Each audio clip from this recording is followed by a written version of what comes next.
Hello.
Good evening, gamers.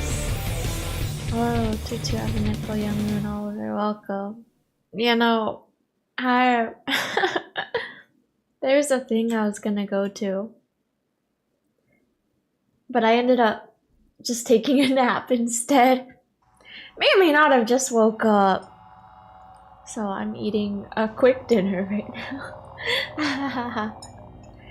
But how are you all doing? I needed that nap. I did not get enough sleep last night. But yeah, how have all of your days been? Pog, yeah. I've been taking so many naps these days.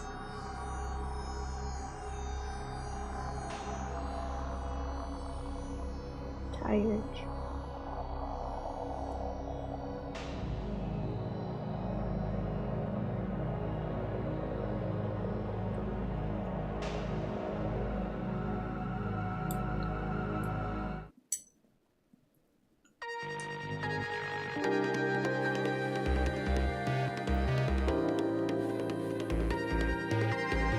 Doing good. I'm seeing something's supposed to be all nice. I'm good too. Glad to hear it. Oops. Oh yeah, you know, I was talking about Project Sick Guy the other day, right? I finally got the card I wanted. I did have to spark her from the shop.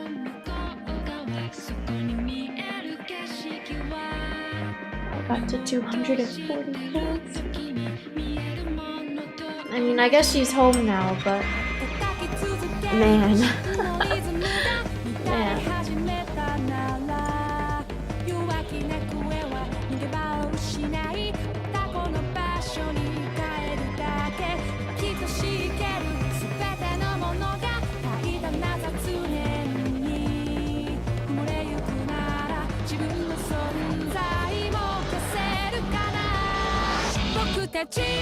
I need to play the games of it with him, so I mean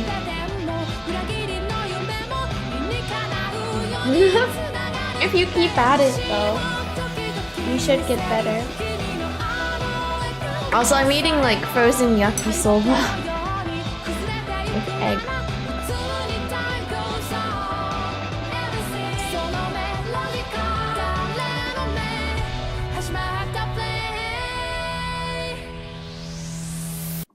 Real, yeah. It's so good. It's just from Costco.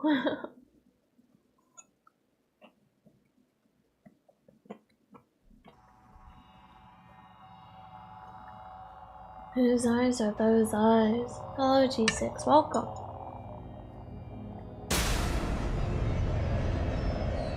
I'm just eating real quick before we get started. Because I just woke up from a nap.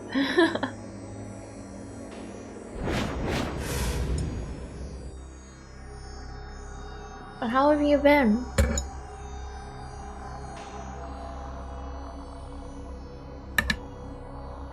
I keep accidentally hitting the mic. My bad. Yeah, also, I think for my sanity, I think maybe I just won't be doing the delusions anymore in this game. Unless it like really matters, I guess, but I think, yeah.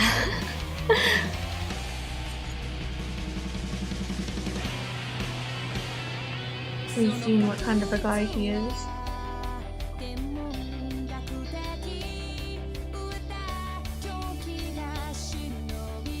I think they're just playing HSR watching. I see. I wish that were me. I want to play Star Rail. I started playing Divergent Universe recently. Really recently. I'm like, man, it's so much fun. I want to play more.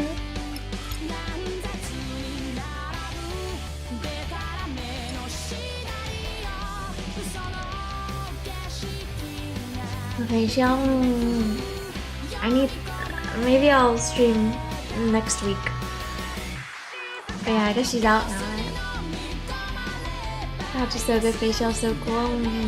Is there new story this patch as well? I assume so, but is there?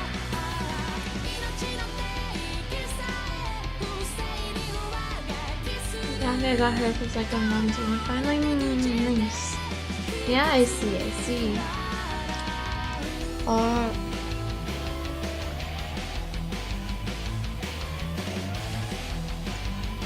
Next time I stream Star Rail, then we'll continue with the story there too.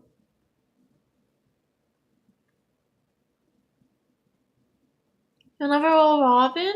You don't like her?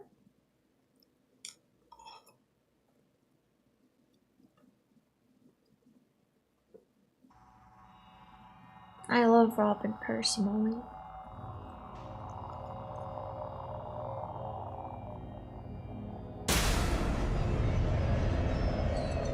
Got annoyed? Dang.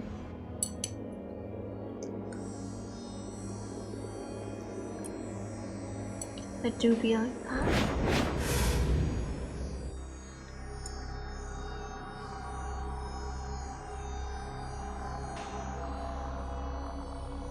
Also, I'm so bad at doing events in a timely manner. I always put them off to the end. But so you know, there's the march. You can get the hunt march at homes and stuff, right?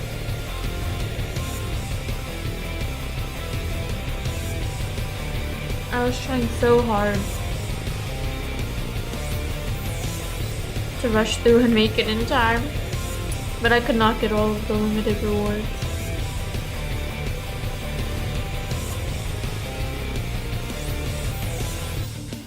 I only had like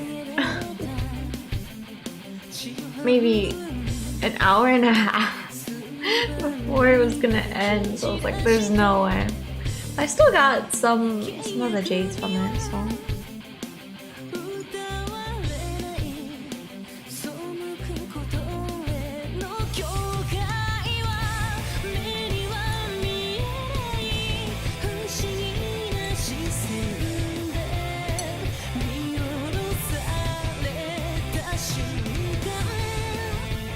I'm not necessarily getting started off with the Robin one. Means also I don't know why, but I think part of me, I don't remember what I misread. Maybe it was Etsy seller, but I thought you said fortune teller in your message at first. Maybe I'm not fully awake. Them because the stories are repetitive on them. Yeah, it can be. It was cute though. I like March a lot. It's fun seeing the different different characters' methods on helping us out.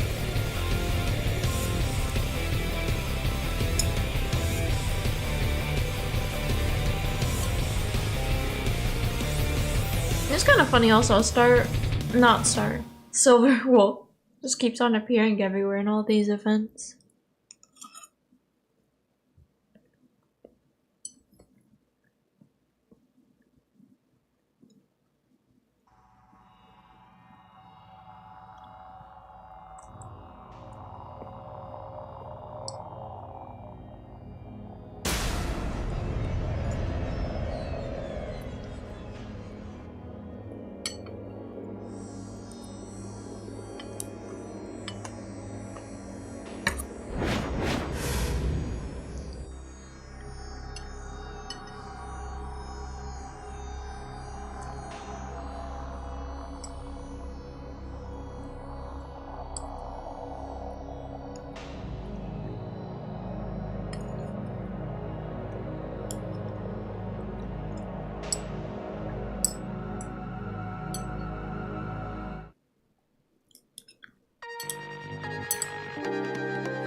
Oh my gosh. I just remembered something. I don't want to think about this stuff. But there have been some bugs coming into the house lately. I don't know what kind of bug they are. But it's so scary. I don't like them. They jump and they're kind of big.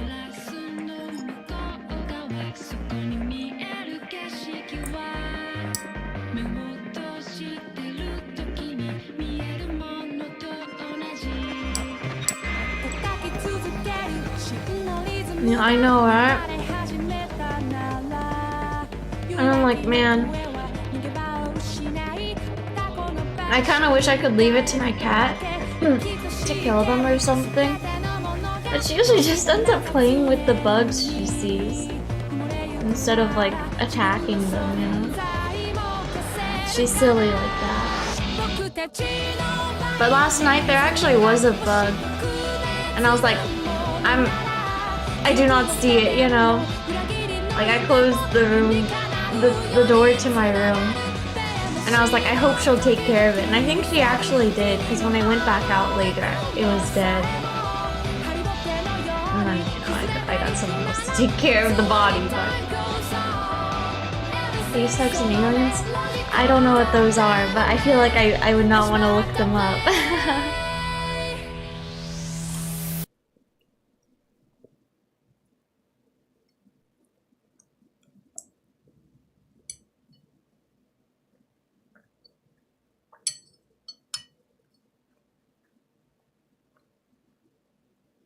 I'm so blessed I didn't have many spiders in my apartment. Man, I don't like spiders.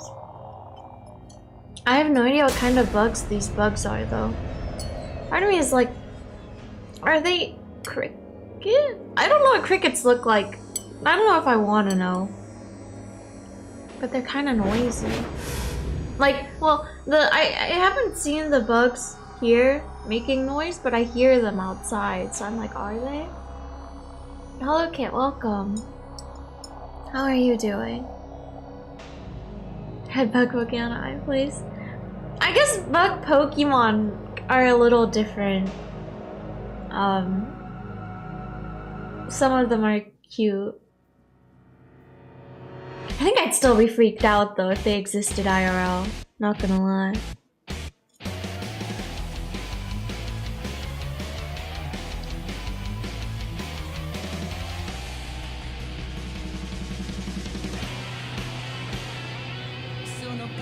No, little fears are good inside my ear, and I don't want to think about it. I used to like wear headphones to sleep every night because I was so scared. I was so scared of that happening. Oh, glad I'm not too late for the game. Oh, looks so welcome. Yeah.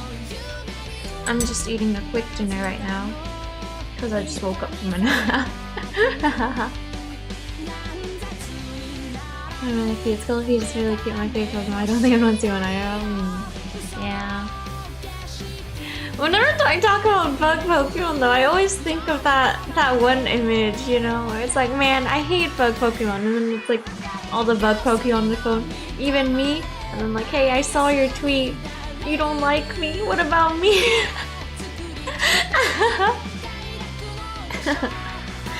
It's such a funny image. Talking about bugs, yeah, I don't know, it just came up. I'm almost done though, kind of. I've eaten all the veggies, you know, there's just like noodle left in one piece of it.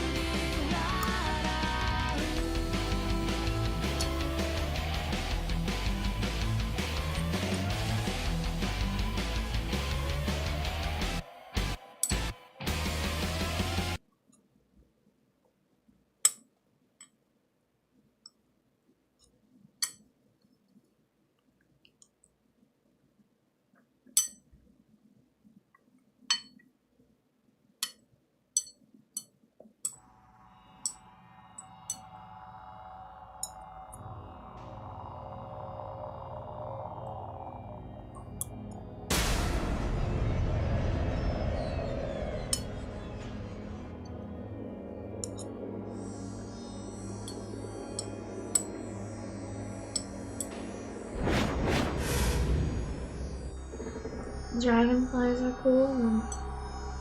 I kind of find all bugs kind of freaky, TBH. When I was little, I did like butterflies though, but that did change.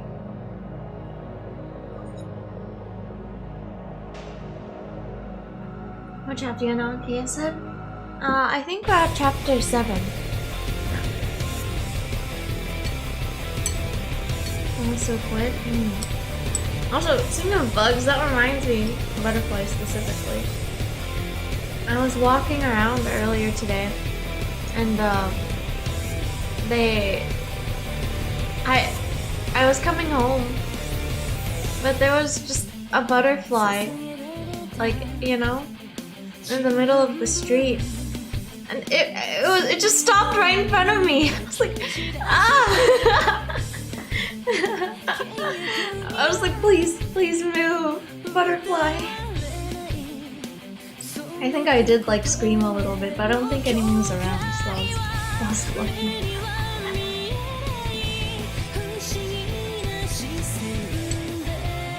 I don't know, it just got so close to me.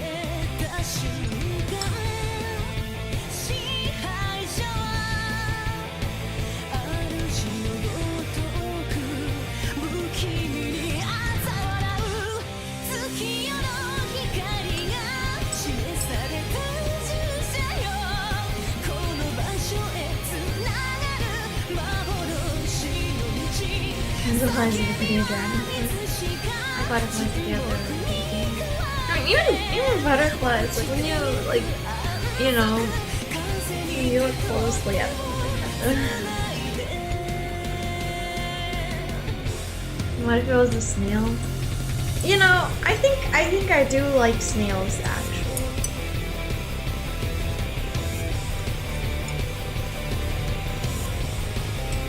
They don't count as bugs, do they? Do they? Are slugs? I guess they are? Question mark?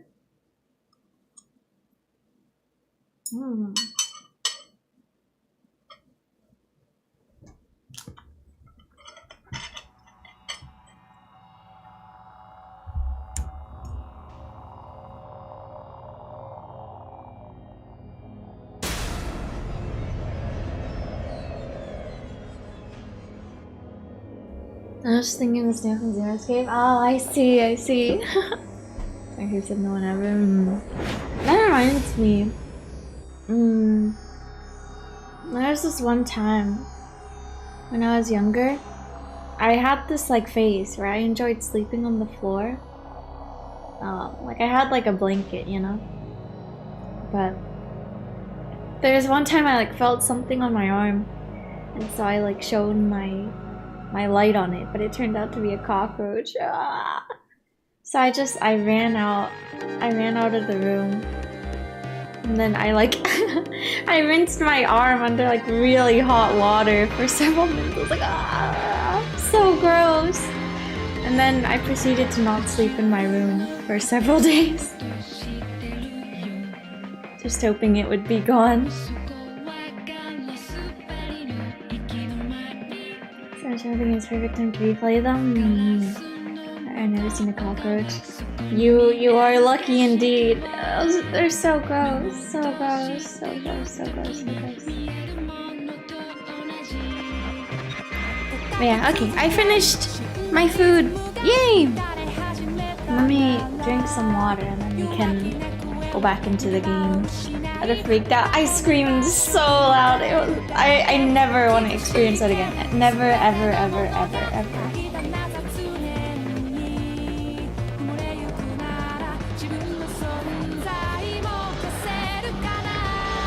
Like, I already really dislike bugs, but if they touch me,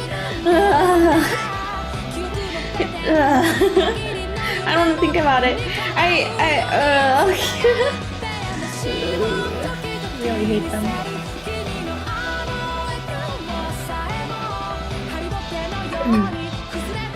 Okay.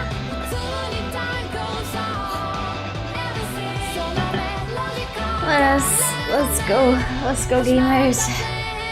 Let's go gamers. Okay. Continue.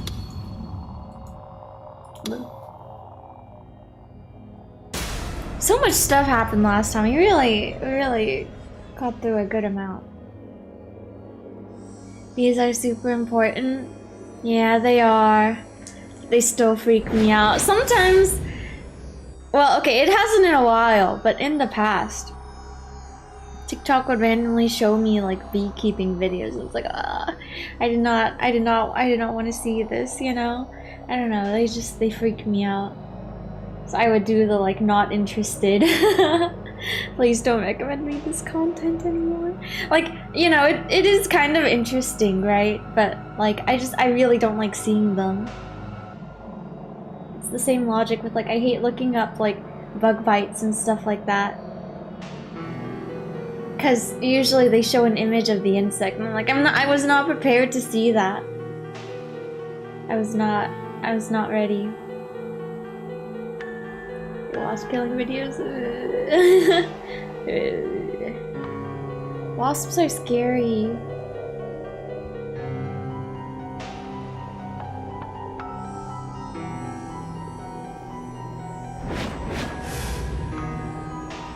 Okay. We go here. Yeah. Let me eat a cost up too, I guess. Goldsmith seems interesting. I don't really know. Last time she was like encouraging us. So she was saying we should just kill everyone in the classroom, right? That's kind of crazy. Is that actually her? Is that her deal? But anyways, like I said earlier, I think I might just not do delusions anymore, question mark. Yeah. There it was again, I'd heard it again. I thought someone I knew was nearby and was trying to talk to me, but I couldn't see anyone that fit that description. Damn it. Where were all of these auditory illusions coming from? Why were they all happening today?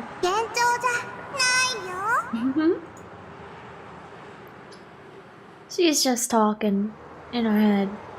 I've gotten so overwhelmed lately, I had to create a new personality inside my head just so I could cope with everything. Or is you are right, and I really do have multiple personalities. Kozuki. Halloween welcome. And she can read our thoughts, huh? At least this Kozuki can. Maybe it's not actually her. It probably is though, right? I heard that people with multiple personalities can't have conversations between personalities, but Maybe this is an exception. A different person. So I was getting really fed up with this voice. I wonder how I'm gonna be able to stand just this annoying Kozupi personality, let alone all the other ones. Besides, how many personalities do I have inside me in the first place? I read in some book somewhere that there are patients in the US with as many as 24 personalities, and on top of that, I'm drink some water. I'm not even sure if the personality I know is me is the main one.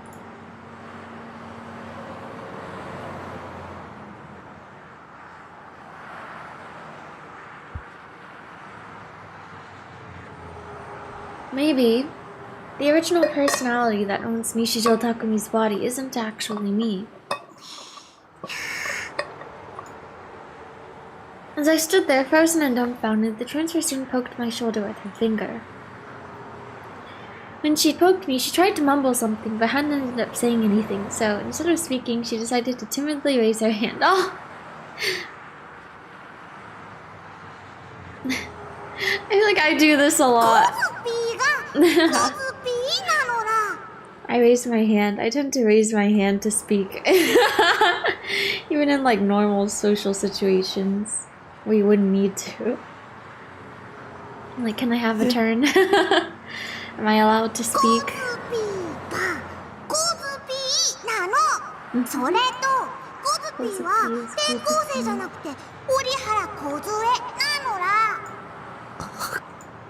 So silly. Orihara Kozue. I very faintly remembered hearing that name from Misumi-kun a long time ago. Kozue, Kozupi. No. Does this mean that this voice I'm hearing is the one that you're sending to my head? I guess he's saying this in his mind, huh? The transfer student nodded her head empathetically.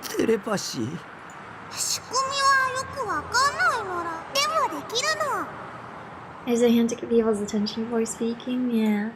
That's ridiculous. This voice is her? Okay, Transfer student, her head still hanging downward, glanced up at me and pointed at my face. Her fingertip was trembling. I touched my hand to the bottom of my face. The bottom of my nose was slimy. My nose was bleeding. Oh, bleeding? Oh gosh. Transfer student offered me a tissue. Oh yeah, I guess we did just have that encounter, right? With those people who we may or may not have killed. I took it from her and wiped away the blood, but I was still feeling very uneasy. The transfer student is... Kozupi isn't moving her mouth. She isn't talking, so why can I hear her voice? You're born on creepy, kinda cute? Yeah. Enough with that obnoxious speaking style. I can't stand when people do that IRL. Aww. Oh, so she heard that.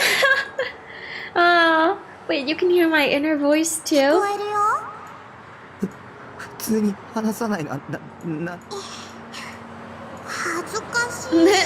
Is it? Oh, I know how you feel. I'm like that too. When I said that, she scurried around me like a chipmunk, glanced at me, then started walking toward the station by herself.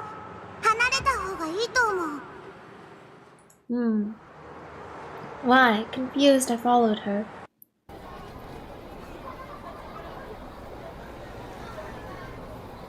As I walked, I noticed something. Value of death. Life is suffering caused by desire. To end the suffering must be desire. There is a stabbing pain in my side. Pain throbbed with every step I took, so I was forced to stop. I gripped my side and took a breath. There were people everywhere. I hated Shibuya with a burning passion. I felt like everyone I passed by was laughing at me. I felt like everyone was watching me. I felt like everyone knew my face. Don't look at me. Don't laugh at me. Well, I guess here we did do that whole TV stunt. So I want to find somewhere I can get away from it all. I need a place to rest.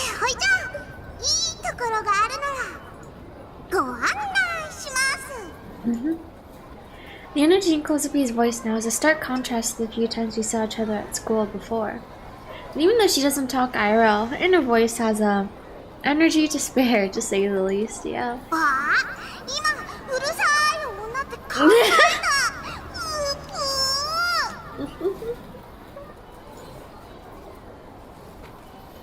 Being able to talk to her in my head is convenient, but at the same time, it's kind of annoying. Come to think of it, I'm accepting this stuff pretty easily, despite the fact I'm not sure how the hell it actually works. Is this really a genuine, real-life psychic power? I wonder if there's like a distance you have to be for it to work. Aww. I'm not bothered by the fact that you're not normal. It's just that I've met all kinds of weirdos recently. But you, Kozupi, you talk kind of funny, sure, but you're not scary and you're not Denpa, dear. If anything, I prefer this.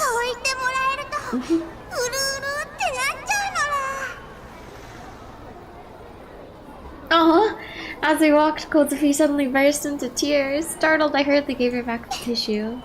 Aw. After bowing to me way more times than she needed to, she took the tissue and wiped the tears from her eyes. Back to what I was saying earlier. It feels really weird and also makes me pretty uncomfortable when people can hear everything I'm thinking. That's my honest opinion about it. Shall we?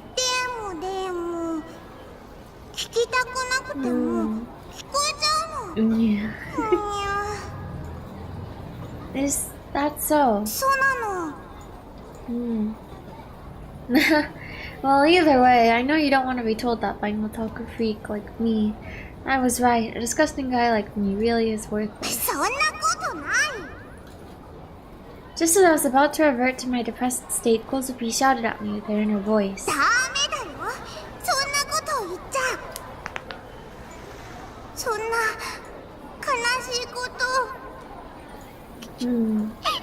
She's gonna start crying again.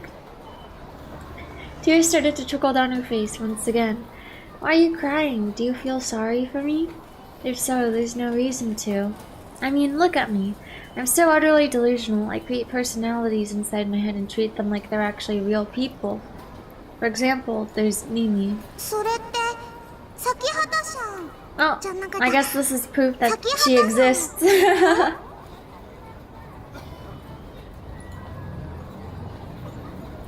You know her? Wow, she's real. Huh? Girlfriend? Like hell she is.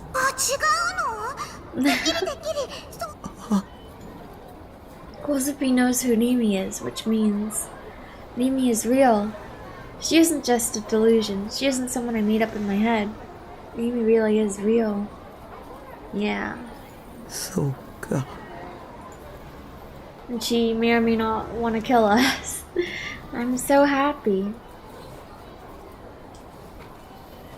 But if that's really true, then why hasn't she contacted me a single time?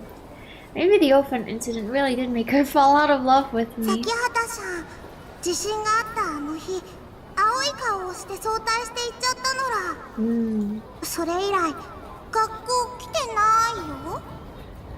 I see it. Is that so?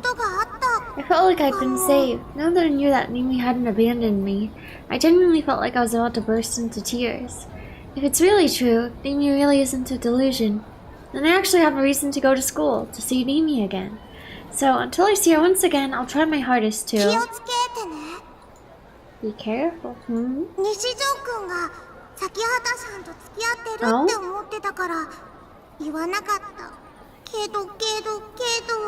What is it? What do you mean?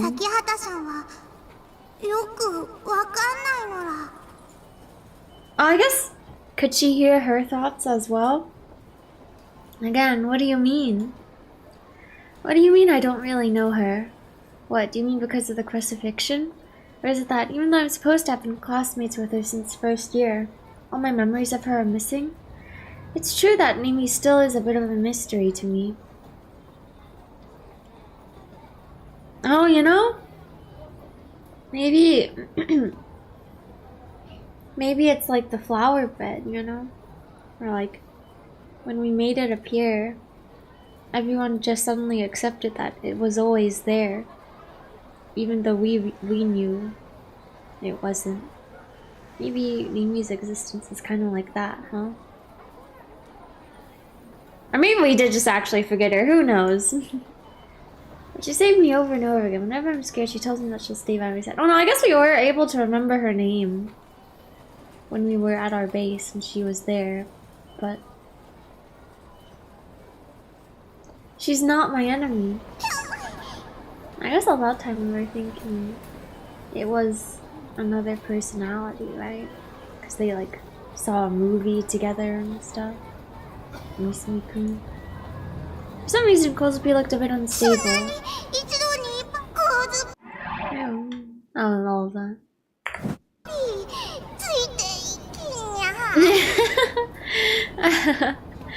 Sorry, this is just pretty new to me. Whenever I have a conversation with someone, I always end up not being able to say even 20% of what I'm thinking before it ends. When it comes to this mental stuff, I guess I just can't help but talk too much, because I think too much. I guess that kind of applies to you too. I never would have expected you to talk so much, inside your head that is. Oh, wait, I just realized I completely forgot to do the heart monitor this time. Oops.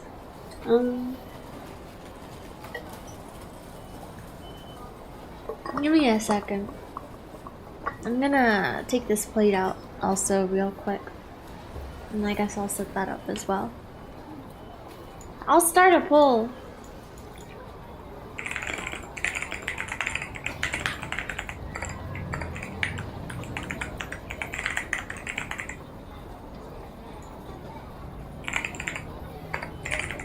I can't remember if I've had a poll with these questions or this question before, but I feel like I've talked about it before, but anyways. What is your favorite carb? Bread, rice, noodles. Like IBRB real quick.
Okay, I'm back.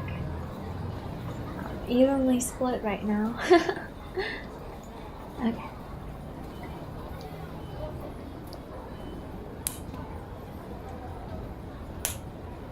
Alright, thank you. Get this on. Oh, come on, thank you.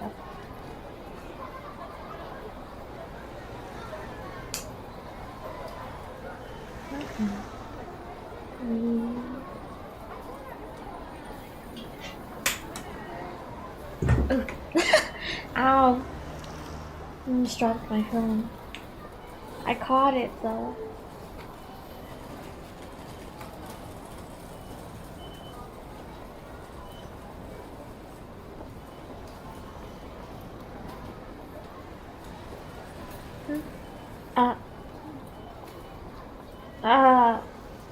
Oh no, I need to log in. I hope it saved my username and password. I don't remember.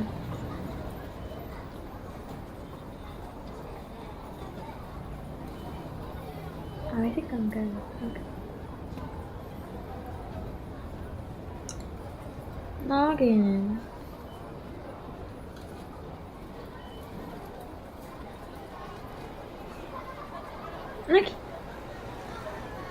Yippee. Gotta put earbuds back in. Okay.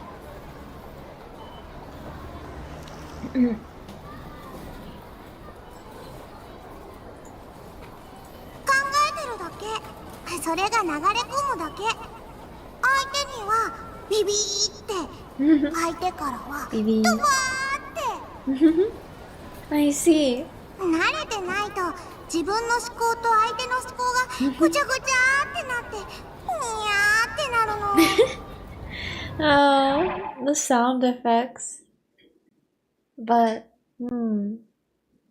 So I guess she has to actively target someone. In Japanese, please. I can kind of understand what you're going for, the oops. I think you're trying to say that you don't have the real subtlety or nuance of actual conversation. There's nothing like, for example, looking at the other person's expression, and then deciding that you're no longer able to bring yourself to say what you wanted to say because of it. If people's thoughts just leaked out wildly, then you'd no longer be able to read the room. The transmission isn't one way, but it isn't two-way either. It's like having to pick one arrow out of an avalanche of other arrows, all of which are flying in different directions, all while somehow ignoring all the other ones you didn't need. You have to tune out the excess noise. I see.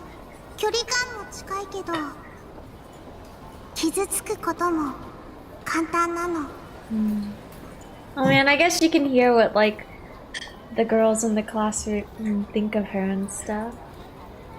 For a moment, Kosupi's expression clouded a bit, but no long after, a tearful smile rose on her face.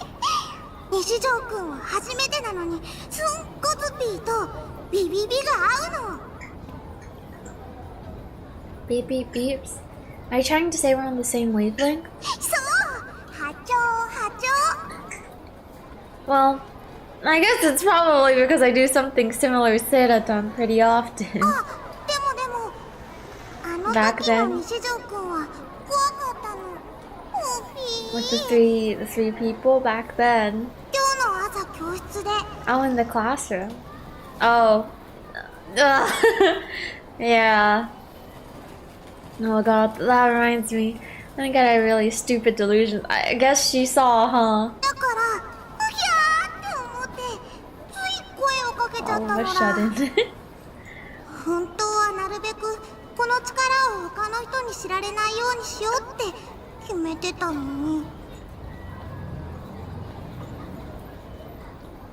Taku. Wait, you don't understand. Back then I was just really desperate and well, or at the end of the day it was just no delusion, haha. Who am I kidding? You probably hate me, huh?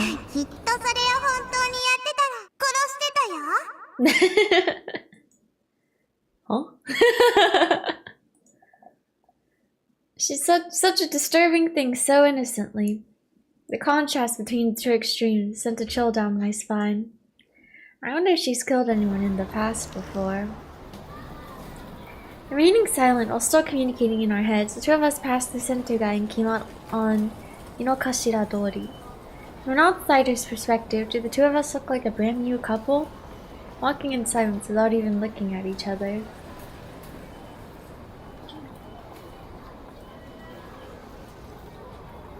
This is kind of off topic, but that reminds me.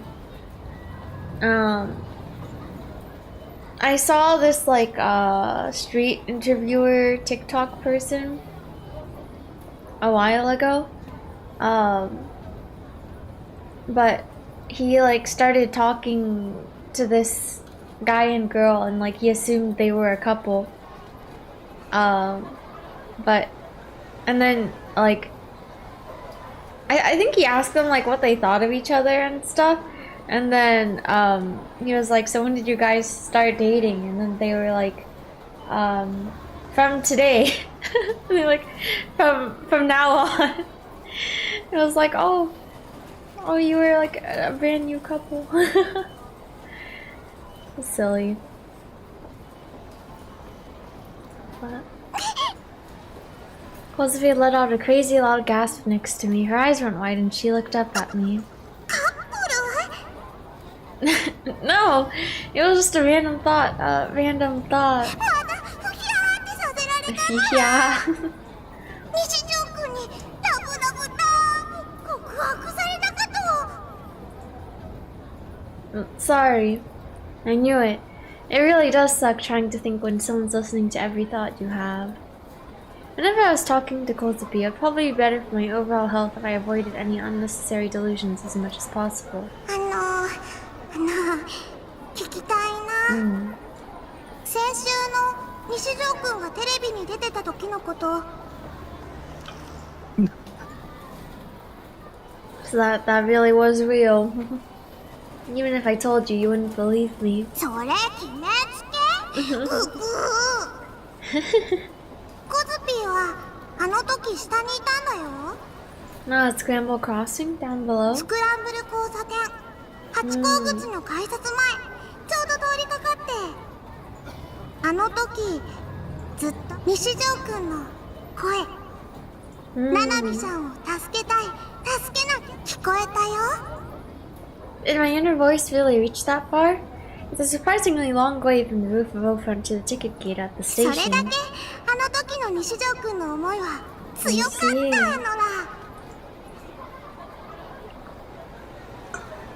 Huh, I guess Kozupi really did understand. I didn't cause such an uproar because I was trying to show off my ESP. だから価値はなくないよ。なく Doesn't not? But in the end it was all pointless. I put my own life before Nanami's, and at the very last second I escaped. Kozupi stopped before the entrance to Loft. And now while pointing at the entrance she looked at me. I see there's a sign at the back too, huh? This must have been where she wanted to take me. I didn't think there would be a place to rest inside Roft. It was a small cramped spot that was filled to the brim with customers. My legs were unconsciously shaking. The cheers and shouts I'd heard that night at Scramble Crossing resounded in my head. I don't want to go to places with lots of people. Once I go inside there, there'll be nowhere to run. 大丈夫だよ。 If you say so. In spite of how afraid I was, Kozupi marched on ahead, ignoring me. I had no choice but to follow her as fast as my legs could take me, trying my best not to look at my surroundings.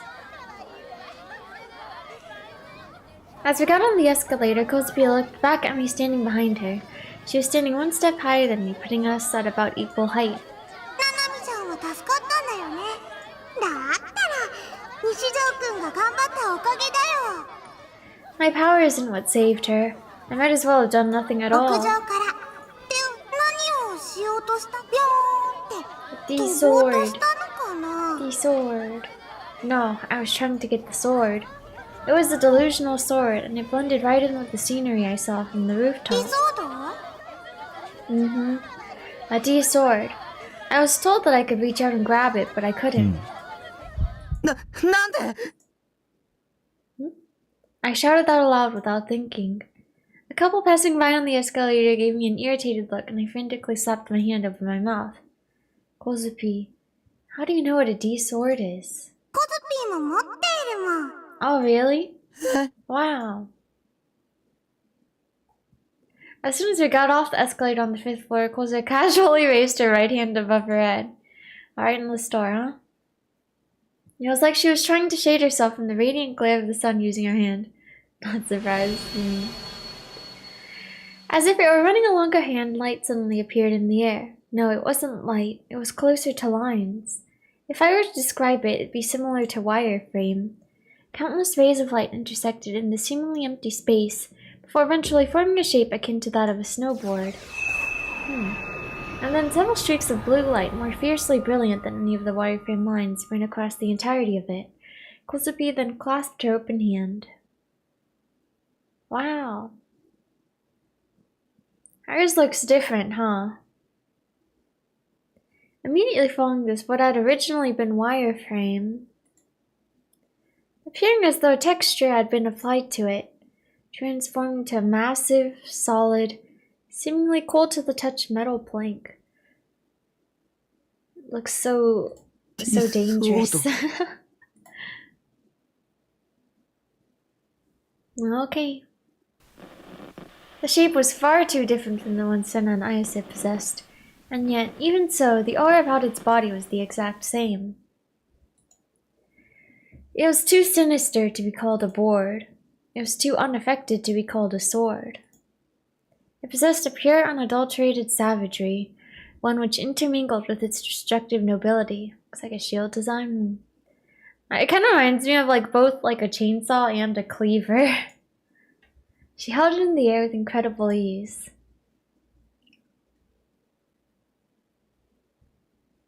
And an axe too, I guess. It was way too big to be swung around like that indoors. There were other customers around. If anyone were to get hurt, it'd be a total disaster.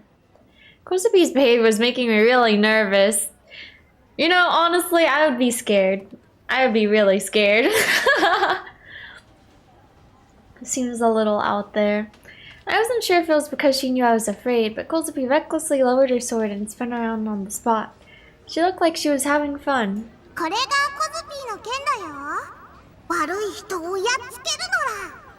Bystanders can see, right? Only him and her? Yeah. And like the other wielders, I guess, but it still affects reality, so the fact that she's just swinging it around. Beat up and down the baddies. Beat up and down the baddies?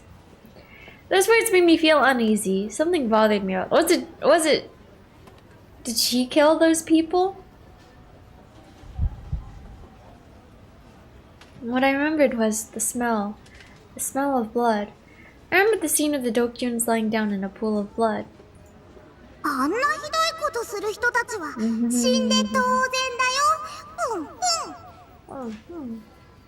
So, they really were dead?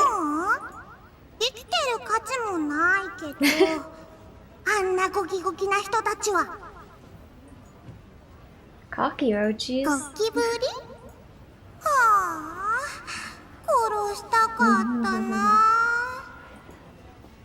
I could feel pretty clearly where Kozubi's mind was when she'd said that. There was not a trace of malice within her. She just wanted to take revenge on the bad people who had wronged her. And I didn't think there was anything inherently wrong with that.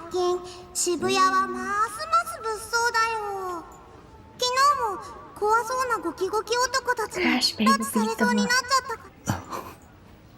This girl honestly seems pretty twisted, albeit in a different way than me. Kozubi began to walk, her gigantic D-sword still in hand.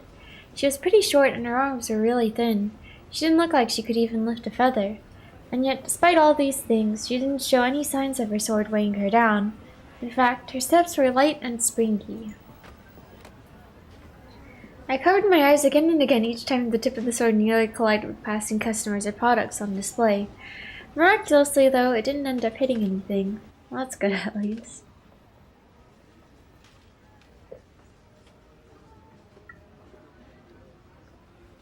We then arrived at a staircase. It was dimly lit, and unlike the rest of the floor, there was no sign of anyone around. No one even approached the area. I didn't expect to find such a desolate spot inside Raft, a ridiculously popular store, especially since it was only a 5-minute walk from Shibuya Station. Actually. Actually.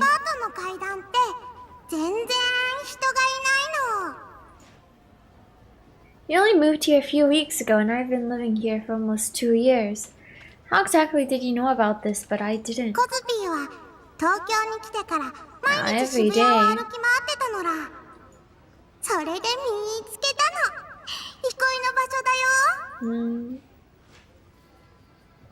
Kozubi, seemingly in a good mood, sat down on the steps. She then casually laid her D-sword down on the floor.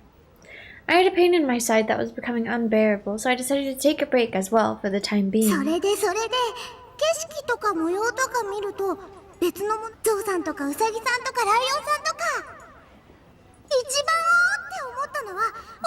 salamander. What in the world are you talking about? You don't remember doing this? Didn't you remember about in his parents' home? The ceiling? 動物さんとかいろんな形に見えることがあって。 Oh, you mean that? Yeah, I've experienced that before. When I was looking from the perspective of the O-front rooftop, I saw something.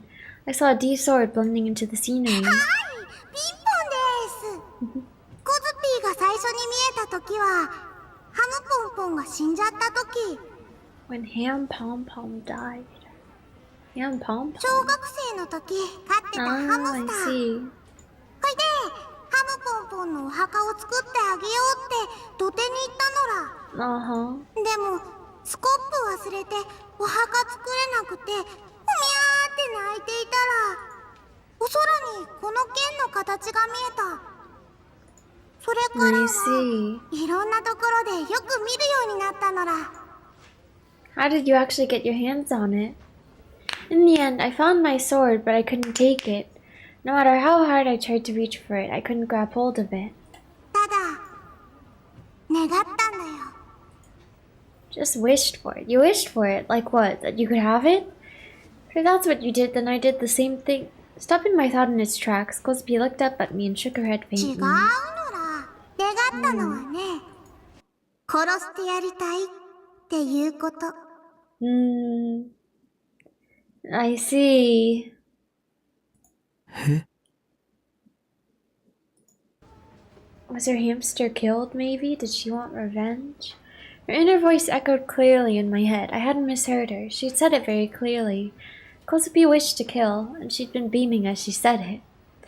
The stairs leading up from the 5th floor to the 6th were very quiet, with only the faintest background music leaking in from the restaurant. Neither one of us said a word. The sound of someone breathing entered my ears. Was it hers? No, it was my own. A staircase where no one would ever approach. A blind spot in the heart of Shibuya, a pocket of air. I swallowed back my saliva in an attempt to wet my increasingly dry そう願い throat. ながらミューンって空見たらまた剣が見えて、でもその時まで剣とは思ってなかったよ。なんだかガキーンってしたものって思ってた。あれでブーンってやったら殺せるかなって無意識に手を伸ばしたら本当につかめたのら。 Kozue. And then what happened? What did you do after that? 殺そうとしたけど You で tried きな to. かった。 コズピーの力じゃ半殺しにするのが精一杯だったのです。 I see. This girl, it's like she's broken. 壊れてないよ。ここに剣あるもん。 The way she gazed lovingly at the sword resting beside her, I could tell that she had absolute faith in it. Something her heart told me as well. Would I have to become this broken in order to get my hands on the D sword? Was I still not broken to begin with? And Kozue. What a character. この剣が怖くて仕方なかった。 That was what Orihara Kozue had thought before she came to Tokyo. But now it was different. Now it had become something very important, something entirely irreplaceable to her. This sword. If I have it, then I won't be afraid. This sword will protect me. This sword is my heart, another me. It had been about 3 weeks ago when she had first begun to think so. Oh, it's raining. Ever since she was a child, Kozue had the ability to hear the inner voices present in other people's heads. As to when she had first become aware of it, she could no longer remember. I must be really crazy, or I must be crazy, I must be really sick. These thoughts pervaded her mind as she sought to understand. Even though she was very young at the time, Kozue knew that her power was something no one could know about. Thus she concealed it from her parents. Wow, she's just like us. Her powers rendered her unable to make friends, forged a rift between her and her family, and made the people around her think she was merely a girl with ridiculous intuition, one that gave them the creeps. Even when she came to Shibuya, she had still been afraid to go to school. She didn't want to meet anyone new nor talk to anyone. She thought that they would be creeped out by her no matter what she did. She did not go to school on the day she was first supposed to, nor the next day, or even the day after, instead choosing to wander about Shibuya during the morning. There is no doubt that Kozu's parents had been notified by the school, as the staff must have noticed that Kozu had been absent without prior notice, and yet her parents had said nothing to her. It would be understandable for people to mistake her for a middle school student, but unlike the countryside where she had used to reside, there was no one around to rebuke her as much when she walked the streets on weekday mornings. It had been several days since she first begun wandering around Shibuya. In that time, she had found a place to relax, the stairs within the local loft. It had become routine for her to sit there and stare off into space. This routine remained true on that day as well, and after spending nearly 4 hours there, evening broke, and she left Roth to return home. 4 hours. Raindrops fell from the dark gray sky.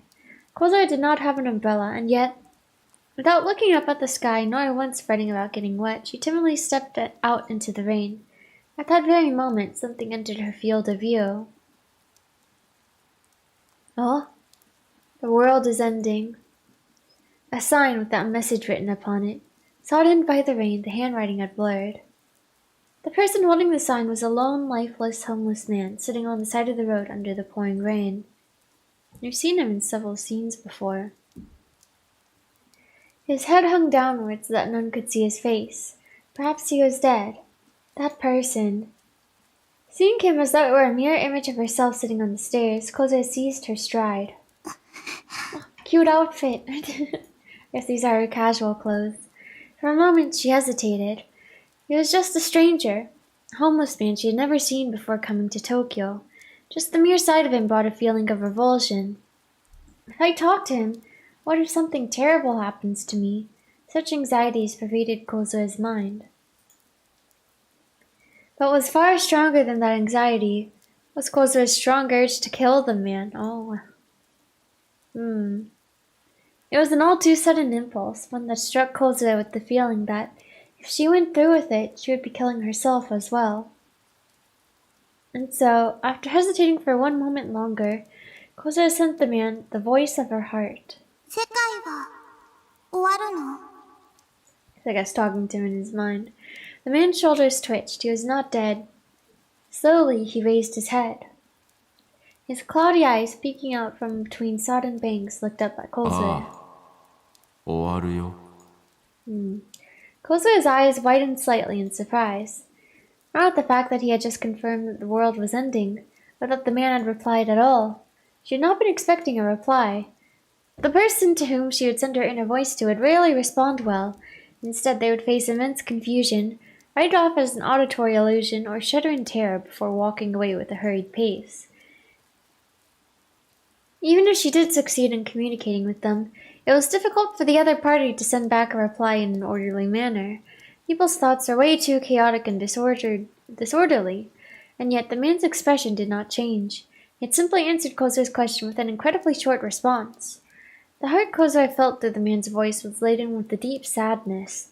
To her, it almost felt as if his heart was shedding tears. 君は剣を持っている He ね。 knows about the swords. どうしてわかるの?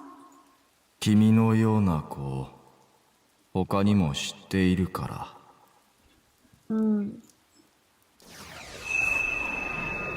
Kozo raised her hands above her head and withdrew her sword where she stood. She thrust the end of the blade toward the man.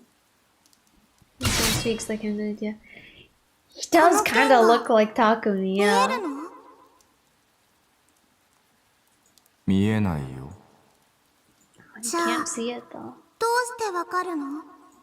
おじさんが悪い人だからだよ。すまない。どうして謝るの? おじさんのせいなんだ。どうしておじさんのせいなの? 忠告しかできないから。動き出してしまったから。もうおじさんには止める術がないから。じゃあおじさんを殺せばコズピーは悪くなくなるの? その剣は君を殺す者にも守る者にもなる。思い出してごらん。空を見れば雲が、川を見れば流れが、そこにあったはず。それと同じこと。その剣はいつも君のそばにあった。自分自身の心を見てごらん。そこにあるのがその剣なんだよ。でも殺したいって願ったらこれが手元にあったんだよ。この剣はコズピーとコズピーの周囲にあるあらゆるものを殺すためのものじゃないの？負の感情は否定されるものじゃない。人が誰しも持つものだからね。特別じゃないんだ。どう向き合うかだよ。目をそらしてはいけない。自分を否定してはいけない。世界は共存。君の心の中にある性は同時に負となりうるし、その逆もまた世界が終わるのか君たちだけなんだ。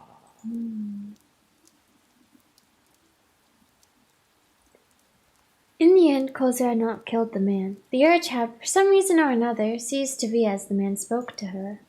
She did not expressly understand the meaning of the man's words, but even still, she thought long and hard before eventually arriving at a single conclusion. This sword is me. If I look at it and don't deny it, it'll save me. And for that reason, Kozue fully cast her faith in her sword. I told in my head, having just listened to Kozupi's story, who the hell was that man she'd kept talking about? The homeless guy carrying around a sign. Come to think of it, I felt like I had seen him around a few times too. Is it the same guy? I think so. What I didn't get though was why some random bum knew so much about D-swords. Or was I the odd one out? Maybe D-swords were actually huge in Japanese pop culture and I'd just been living under a rock or something? Fat chance. I glanced over at Kozupi. Her face was so calm and peaceful, it was hard to believe that she ever blurted out psycho things like wanting to kill people. She gently glided her fingers over the surface of her D-sword. そういえば、あのおじさん、君たちは特別な存在だ。中でも一番特別なのは、その目、誰の目を生み落とした少年。Wow, we're special? らしいんだって。I didn't know what to say. What the hell? 西条くん、 Whose eyes are 心 those 当たり eyes? あるの？いや、別に。嘘ら。心は正直なんだよ。西条くんは今、ものすごーく関係ありますって考えてる。Oh, god damn it. This is exactly what I was talking about. It sucks trying to think when she's listening to every thought I な have. んか怖い顔になってる。その目、誰の目って西条くんが最初に考えたの？ Yeah, well, I bit my lip then stood up. My nosebleed had stopped, so I pulled out the tissue crammed into my nose. Kosubi tilted her head as she looked up at ど me. こへ？ I'm going home.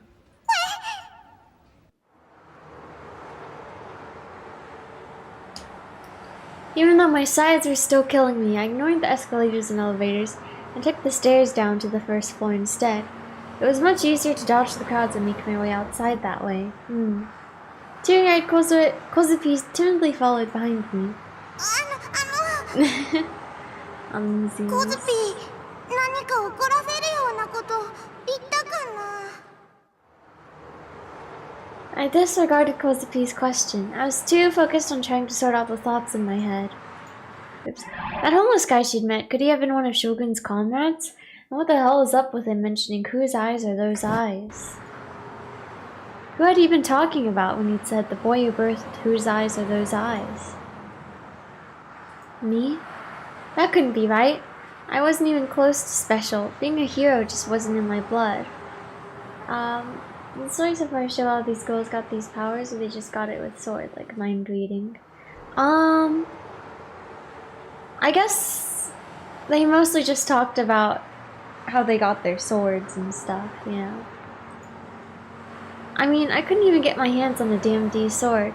But I guess with Kozu, I think it seems like she's always been able to read minds since she was a kid, so...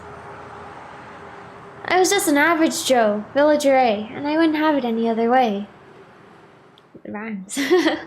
Being special? No thanks, man. I'd rather not have another O-front breakdown in my lifetime.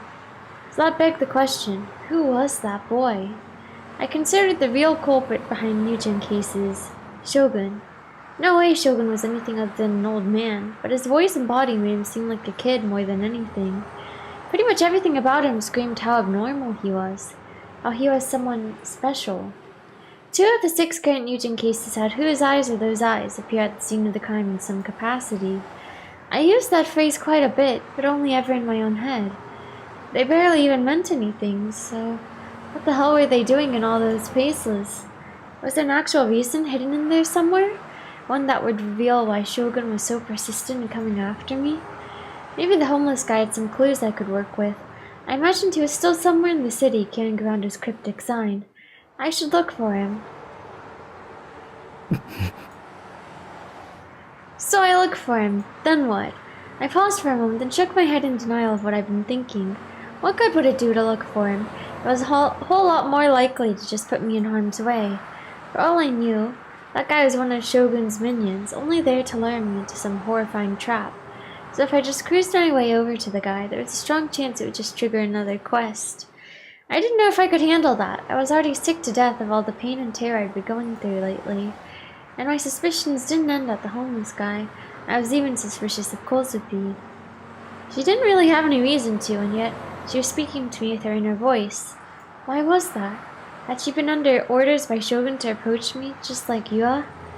With her really unsettling stance on both attempted and actual murder, it was very possible she was an accomplice in Nugent. After all the mayhem at O-front, Mimi had just up and vanished, and I hadn't heard a word from her since. Then Ayase had been hospitalized after her attempted suicide. Nanami was fine, but the 2 people on my side had still completely disappeared on me. How was Ayase doing? We have not seen her since. Was there any guarantee Mimi would ever come back? For starters, was she really just taking time off from school? Granted, I only knew that because Kozupi had told me, and I had no way of knowing if she was lying or not.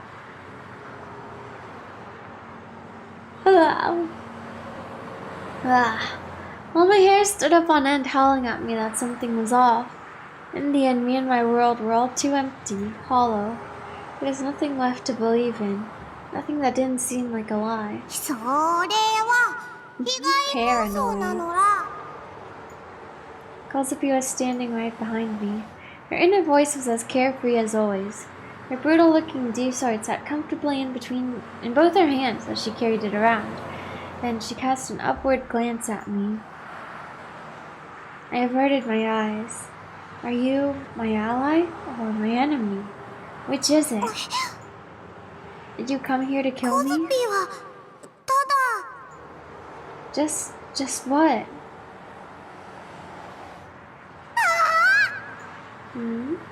Kozupi suddenly yelped in excitement. Startled, my head jolted upward only to realize it wasn't me she was looking at, nor the person she was waving to. Oh, who was there? Oh, they know each other? Sena-san? Wait a second. Tracing the end of Kozupi's gaze, sure enough. Wow, it's Sena! Just wielding her sword. It was always Sena, the D-sword to her shoulder. As she walked toward us, her expression made it clear that her mood was just as sour as ever. I reflexively tensed up. What's Sena doing here? Is it just another coincidence? Or is it a calculated trap? Did these 2 know each other? If they did Kozupi call her here? Are the 2 of them here to kill me? Yeah, sorry, yeah. Also, this is so unrelated, but just now I remembered a bit of what happened in my dream earlier today when I was napping. Would anyone like to hear about it? I only remember a little bit, but it was a fun dream. think I slept for like... I don't remember how long I slept for. Maybe like 2-ish hours. What happened? Okay, so I think I was at like I don't know. I guess it was like a gay bar. but then there was also a concert going on. And I was there with some other people. Then we went to the concert and it was fun. And then there was like, you know, food and stuff. So I ordered some fries. And then I ended up talking with a person. And it was fun. I guess that was it pretty much. But it was a fun dream. It was a fun dream. Nice, yeah. It's always, I feel like with these kinds of dreams though, I'm always like, man, I want to see what happens, you know, at the end. Like I want it to keep going on, but that requires still being asleep, which makes it hard to wake up. Sounds comfy, yeah. Concerts are so fun. But food. Yeah. I guess it is kind of like reflecting my real life in a bit. I ordered fries at a restaurant semi-recently when I was with friends. I did go to like a live music thing. But it's funny. Yeah, but what's safe to believe in? Although it is true that no matter how many times I've run into Senna, she's never tried to attack me. Yeah, except for that first time she like pointed her sword at us and she was like, "Can you see it?" I guess. But that doesn't mean she's my ally. Besides, she's scary as hell. Senna's cool. Cool, Sophia. I could really go without the commentary. 怖い？何のことだ？ As I figured, Senna could hear Kozufi's inner voice too. なんでもないです。 Kozufi simply bathed in delight as I bumbled about. Facing the ground, she gently grasped the hem of Senna's clothes and smiled bashfully. The two were such an amusing combination, I felt stupid for getting so nervous. They're funny together. They're just this silly music. They're just like sisters. One, the strong and firm older sister. The other, the younger, more timid sister who loves her sibling more than anything.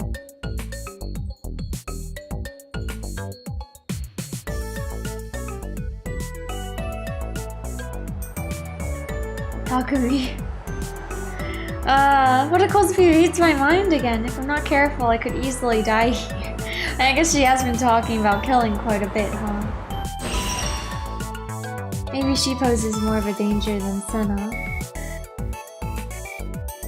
How are those two related anyway? Are they classmates?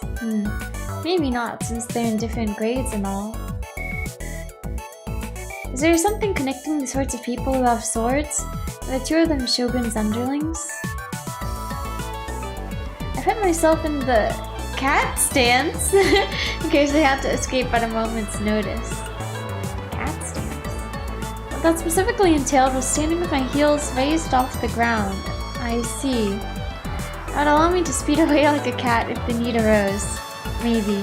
I don't know, I tuned in some manga forever ago. セナさんはね、コズピーが東京に来てから最初のお友達なのら。ね。 Casual outfits though, yeah. Kozu's casual outfit is really so cute. Rather than answering, Senna merely glanced at me. I figured she was about to lunge at me with that sword of hers. That never happened. Calling her scary hadn't seemed to have pissed her off to that extent, at least. 小杖、どうしてこいつと？ Well, you know. クラスメートです。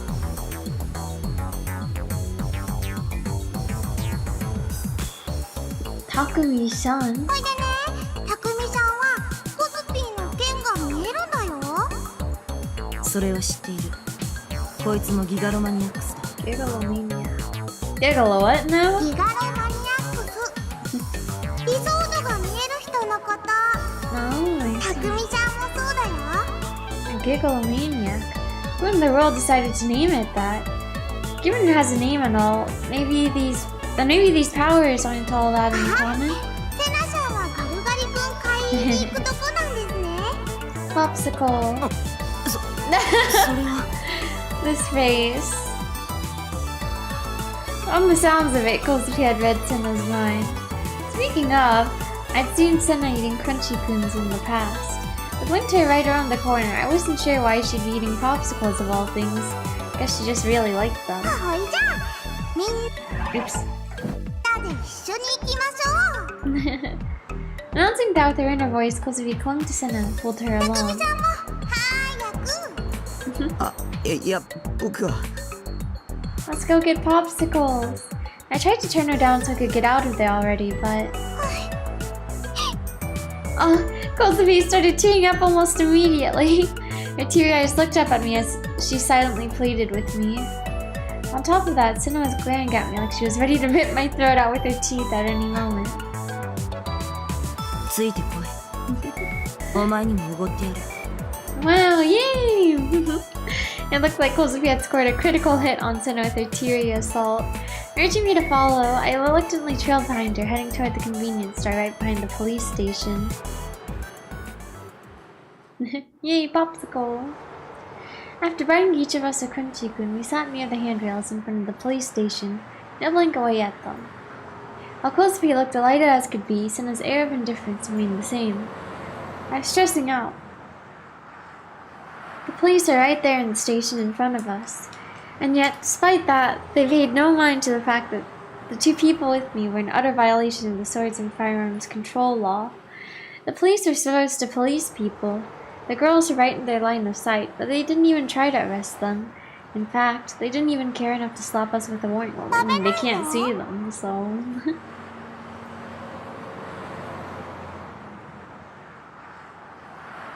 Wow. Now that Kozuki had pointed it out, I just went screw it and started eating my crunchy-kun. Though it was bothering me how people were staring, but I supposed it was only fair. Sen and Kozuki are cute as hell. Just hang out and talk a freak like me. Just sitting and eating crunchy-kuns together out in the cold. Well, it was all pretty absurd.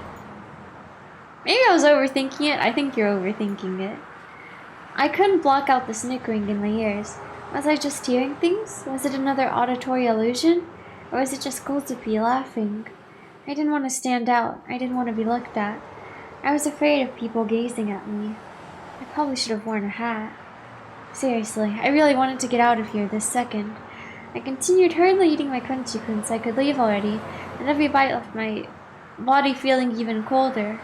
This was gonna give me diarrhea real bad later. How are those two not で freezing? 小杖なぜこいつと一緒なんだ No wait, I just remembered in my dream too. It was like, you know, the concert had started and then everyone had their light sticks out and I was like, oh, I need to get mine out too. I got my pen light out from my bag. It was fun. こいつじゃなくてたくみさんですよ。たくみさんが悪い人にいじめられてて倒れてたのだ。だからコズピーが介抱してあげたの。So she'd been the one who looked after 理 me? 想度を使ったのか殺したかった。どっかバキ Bam, ー whack, って boom. Kozuki was attempting to gesture wildly in an attempt to explain how things went down. But since her left hand was busy holding her colossal D sword, she was just waving the other. Which of course was the same hand that held her crunchy-kun. I see. She'd only taken a single bite of her crunchy-kun before launching it into the air with a perfect arc. The popsicle soared through the sky before eventually landing smack dab in the middle of the road. It splattered to pieces. No! Not the crunchy-kun.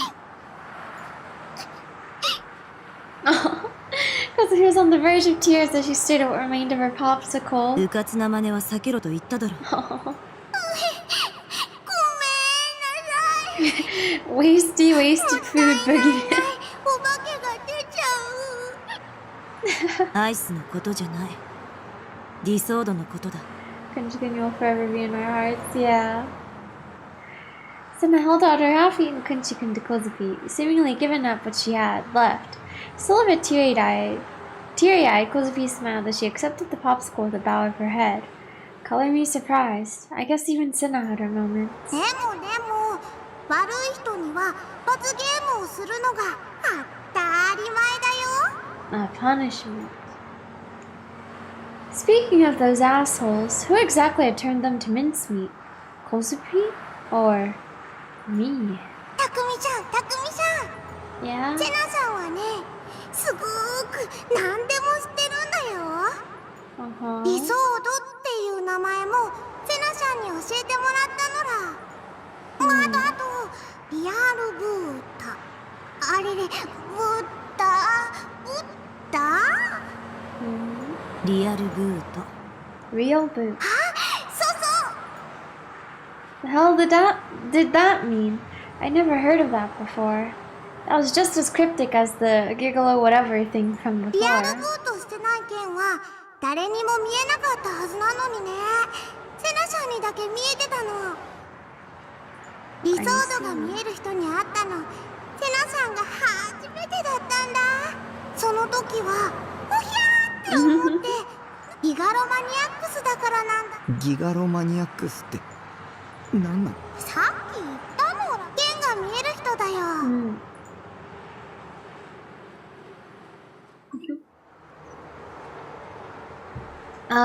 A bit more detail here. Like, how does that ディラッ work? クの海に干渉できる力を持つもの。 Diraxi. それがギガロマニアックスだ。 Okay, wait. Let's go read the tips list. Diraxi. A concept in quantum mechanics defined by Paul Dirac. An unobservable primordial soup of all elementary particles that is said to be uniformly distributed throughout the world. Appears in the wave equation, Dirac equation of the whole theory, which ties together both quantum theory and the theory of relativity.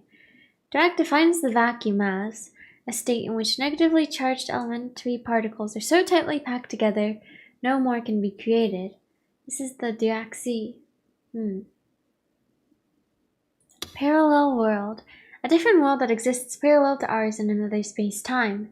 It exists in the same dimension as the world we live in, and in some cases, locations of people and other things residing in it are completely identical. Maybe I should save.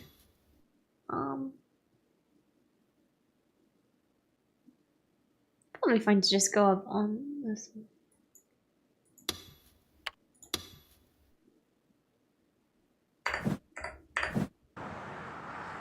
Gigalomini. It's rather than Cosby Osana who'd answered what was on my mind. ディラックの海。 Senna shot me a scornful glance as I tilted my head in puzzlement. What the hell was that look for? Sure, I may look like an idiot, but I'm pretty damn smart when it comes down to it, you know? I was pretty sure that Diraxi is a concept relating to quantum 負の mechanics. エネルギーでいっぱいに満たされた He just knows, huh? 観測不能の境界面とかだっけ？大雑把に言えばそんなようなものだ。そしてそこに干渉するための端末がディソード。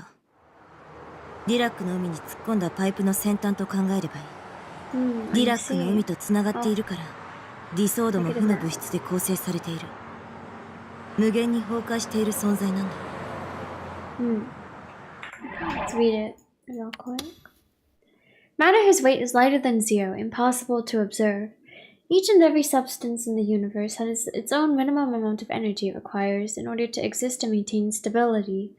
If the amount of energy falls below zero, however, it means that the matter will continue to collapse infinitely. だから普段は普通の人間には触れることも見ることもできない妄想のようなものでしかない。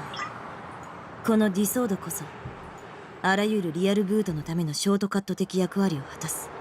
デ Shortcut ィ to ソー real ドとディラック booty. の海とのチャネルを大きくすることでディラック方程式の空港理論によって追生成が起き Pair 粒子と production. 反 Whole 粒子を theory. 作り出せる。 Particles. I guess let's read the tips list for these then. Elementary particle, the smallest unit of matter, but the definition of what constitutes an elementary particle is unclear. Certain elementary particles have a corresponding antiparticle with an opposite charge.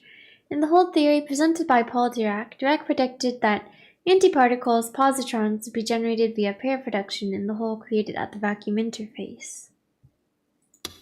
Pair production, a phenomenon where both particles and antiparticles are generated upon the collision of a large amount of energy with a nucleus or something similar. In Dirac's whole theory, this is when the vacuum collapses. Conversely, the collision of a particle and an antiparticle results in the annihilation of both particles. Whole theory. The Dirac equation discovered by Paul Dirac led to the baffling conclusion that electrons containing negative energy do in fact exist. In order to explain this, the whole theory was founded, a theory which served to reveal the existence of the Dirac sea.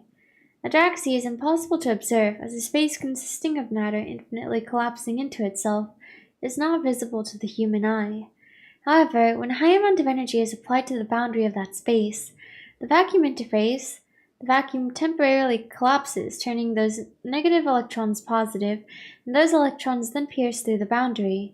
By observing that positive energy, one can prove the existence of the Dirac sea.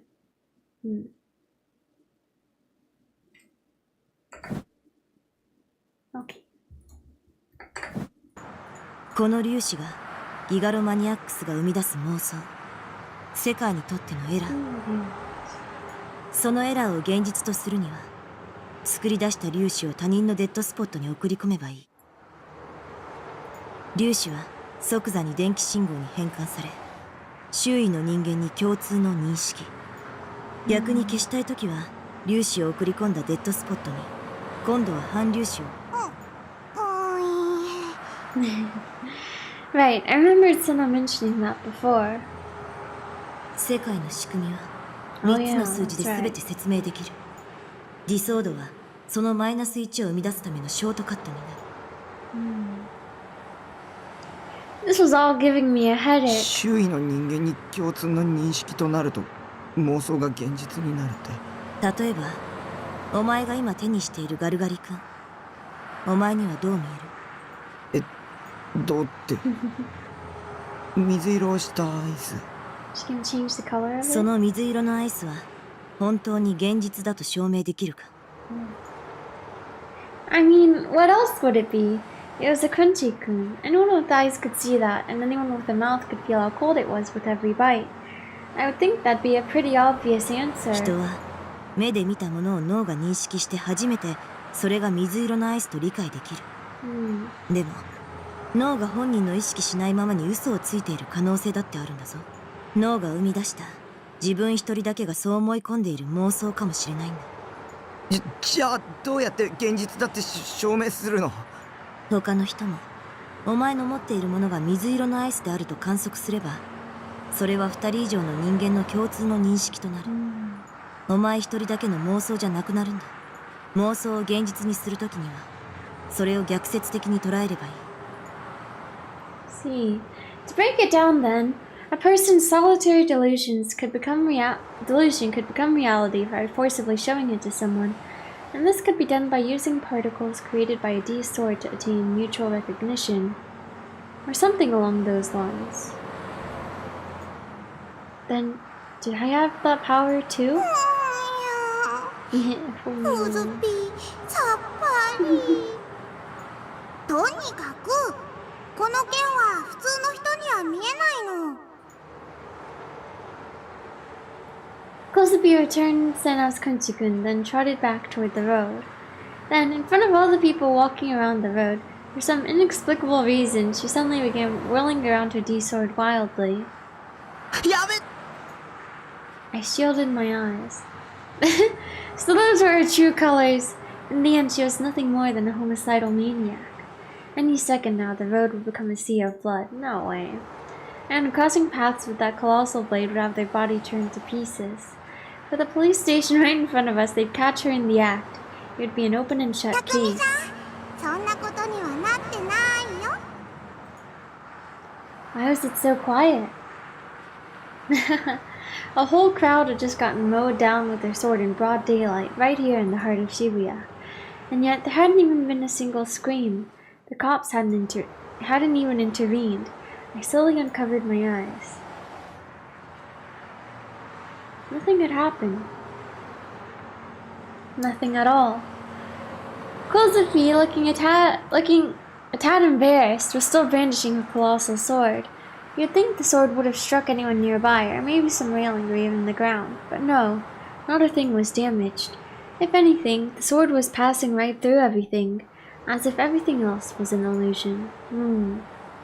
Wait a second, actually, I had that backward. It was the sword that lacked substance. People walking around us weren't bothered in the slightest. They couldn't see the sword. 理想度は妄想の剣なのだ。 Delusion.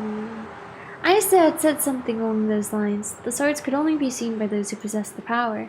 Standing next to me, Senna let out an exhausted sigh before taking another bite of her crunchy あの理想度は今は梢の作ったエラーでしかない。Right now. 周囲共通認識はまだ成立していない。Okay. リアルブートしたらみんなに見えるようになるのです。 Real booting. I see. That means sending particles into the dead spots of surrounding observers, yeah? Not that I knew what the hell a dead spot even was. ズシャーってしたり、ドガーってできるようにもなるよ。 Can you please explain with anything other than sound effects? Still, I think I got the picture. Slishy slash was probably for cutting, and smashy crash was for hitting. What was this girl going around cutting and hitting? Could we seriously do such horrifying stuff like that? And what about me? Did I have the power to do that too? No, I wasn't special. I wasn't a gigglomaniac. I mean, but you can see the swords at least. In the end, I hadn't even been able to obtain a D sword. Come on, gigglomaniac. 剣は見えたよね。だからそのうち匠さんもモテるの。 Telling you, it's no good. Even back at O-Front, it just didn't work. Sure, I did see a sword there, but I had zero clue how to actually grab it. どうやって手に入れるかっていうと。 Kozupi peered at Senna as if to urge her to do something. Senna let out another バ sigh. イオリズムの上昇によって中脳辺縁系ニューロンのドーパミンが過剰分泌されたとき、理想度は現れる。 Well, let's read the tips real quick. Getting what the X is for not knowing what that has to do with school biology. It is what it is. Now, and also known as nerve cells, a type of cell specialized for information processing. Nerve impulses travel through these cells in order to transmit various types of information, making neurons quite similar to mechanical transmitters. それは危機的な状況や興奮、悲しみ、ドーパミン分泌量が多ければ、それだけ観測しやすくなる。匠さん、そういうことなのら。 It was just absurd how wide Senna's knowledge was. She might very well be an outright genius. I mean, with explanations this detailed, you'd think she'd majored in gigglomaniacology, if that was even a thing. For starters, I couldn't imagine there being any girl in all of Japan who could spout theories and jargon off the top of their head to this degree. Well...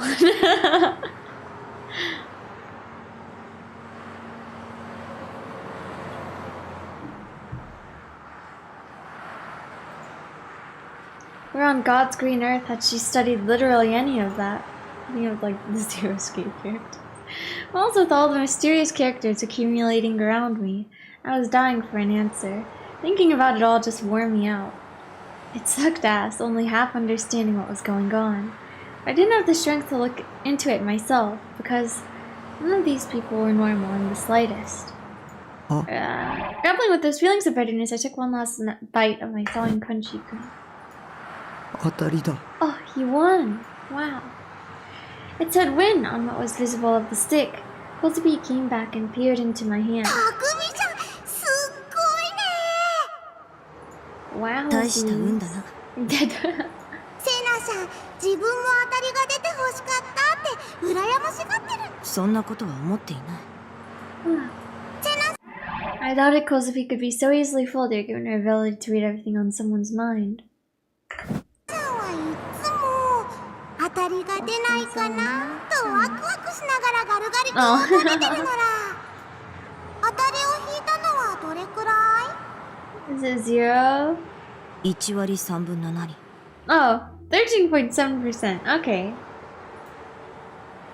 That could definitely be worse. She really had this stuff down to a science. Did she calculate all that every time she ate one? Finishing her crunchy kun as well, she gave the leftover stick a quick glare only to let out a quiet snort. She must have lost. At least her face made it look that way. It does say you lost them, huh? You lose.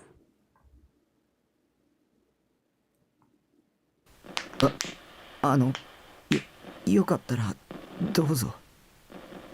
Okay. Save.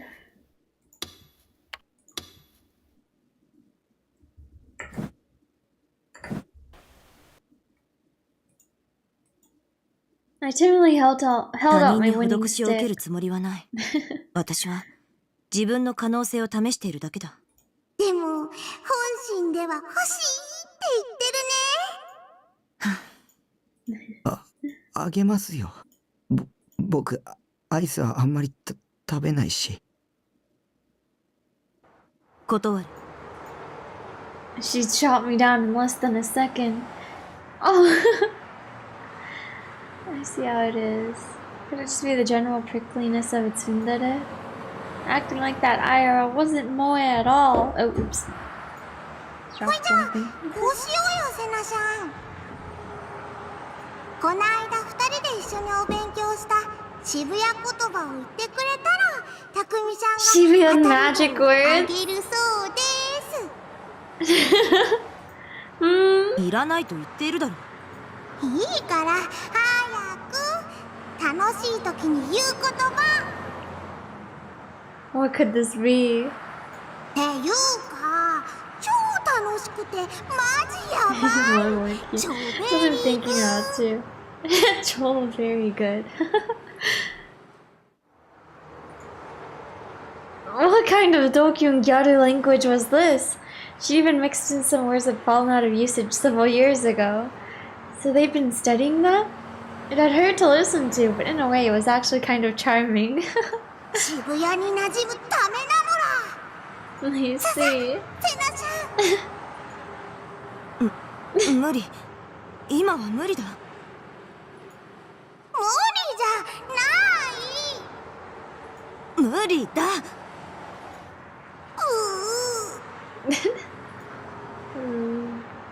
Kozufi got teary-eyed once again as she stared unrelentingly at Senna. If she did that, Senna would have to. Is she gonna do it? っていうか、超楽しくて、マジやばい。ちょべりぐ。相変わらずセナちゃんは片言ですね。 Oh, so silly. Senna, now red in the face, turned away. I had borne witness to something truly precious. Something worlds away from the girl would go on and on about unintelligible theories like they were nothing. Didim would truly was the best. GJ Kozufi, thanks to you, I've managed to catch a single ephemeral glimpse of the true potential 3D still had to offer. Anyway, with all that said and done, I handed over the winning stick to Senna. She accepted it with surprisingly little pushback.礼 Wow. は言わないからな。 On saying that, she made a show of picking up and shouldering her D-sword as she scowled at me, leading me to quickly look downward. I wasn't sure why she had to intimidate me like that, even though I'd just given her something. I really had no idea how to deal with her like this. I wish she'd just stay in there and rode all the time. それよりお前、たくみさんですよ。たくみちゃんなのか。Did she not know our name this whole time? 違う。シャンはつけなくても。名前は I had a feeling I probably told her my name before. She'd probably just forgotten it. 西条匠です。だったら西条もうこれ以上エラーを作るのはやめておけ。は？なんで？ケンは自分の心なのら否定しちゃダメ。コズピーはこのケンのおかげで助かったよ。 Saved? What had happened in Kosupi's past? This question tied in with her wish too, the one where she'd said she wanted to kill. 妄想を現実にする行為には粒子とともに追生成される反粒子はディソードにストックされていくんだ。反粒子は数学的に言えば過去へ向かうものだからストックすればするほどギガロマニアックスには現在の状態とのズレが発生しやがてその矛盾により存在としての自己崩壊に至る。In Japanese, 小杖 please. もあまりディソードを出すのはやめるんだ。普通に生活していきたいなら私の忠告を聞け。これはお前たちの命に関わる話だ。 Matter of life and death. It didn't look like Senna was joking. Then again, she wasn't the type to joke ましてや anyway. 西条、お前はディソードなしでリアルブートした。本来ならリラックの海にはディソードを通しお前は普通じゃない。奴らに目をつけられてもおかしくな Yeah, い。 we're special. 奴らってギガロマニアックスの力を悪用しようとしている連中がいる。それって知らない。誰だそれ。Kosupi, did Senna just lie? Like that in his head. 西条、将軍と I'm gonna have to tell them about it all. The sheer chill in her voice sent shivers down my spine. Naturally, I couldn't look her in the eye. Oh. She grabbed me by the chest, making it hard to breathe. Why did she have to be so violent? What had I even done そ wrong? いつは40代ぐらいの男か。違うよ。小さなじいさんだよ。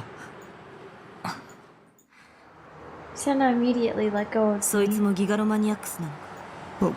わからない。でもニュージェネの真犯人だよ。真犯人だと。Senna placed a finger on her chin, then began to ponder something while remaining completely still.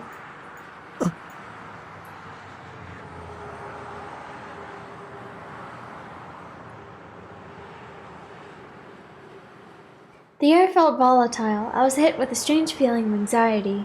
Senna knew something. But what the hell did she know?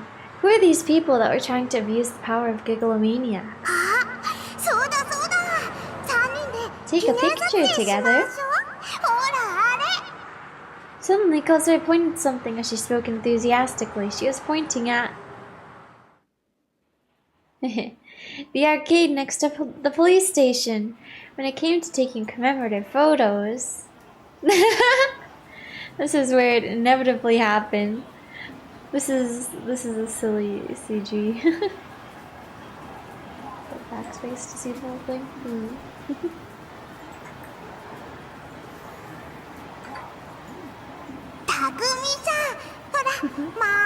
Photo booth time, yay! いや、僕は。セナさん、横見てたらダメです。私はこういうのは。コズピーだって初めてなのだ。時々。Without once consulting us, Kozubi followed the instructions on the screen and pushed button after button. And before Senna and I could get ready, mentally and physically, a voice came from the screen.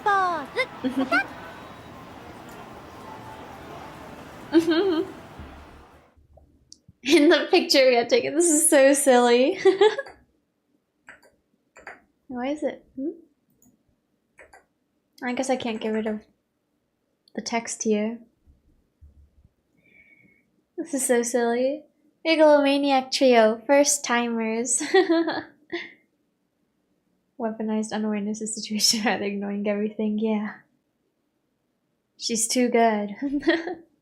Picture we had taken. Neither of the D-swords were visible. Wait, maybe now.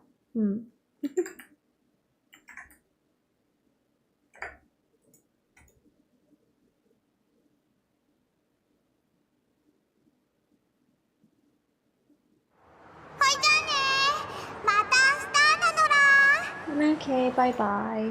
See you. With a small wave and a smile, Crispy disappeared in the direction of the station ticket gates. Senna and I watched her go. I would have preferred not to be alone with Senna, but it seemed like she wasn't in a leaving Shibuya mood yet. Maybe she was planning to start wandering around the area like she normally did. I wanted to head back home as soon as possible, but there was one thing I had to ask the resident gigglomaniac brainiac before I did.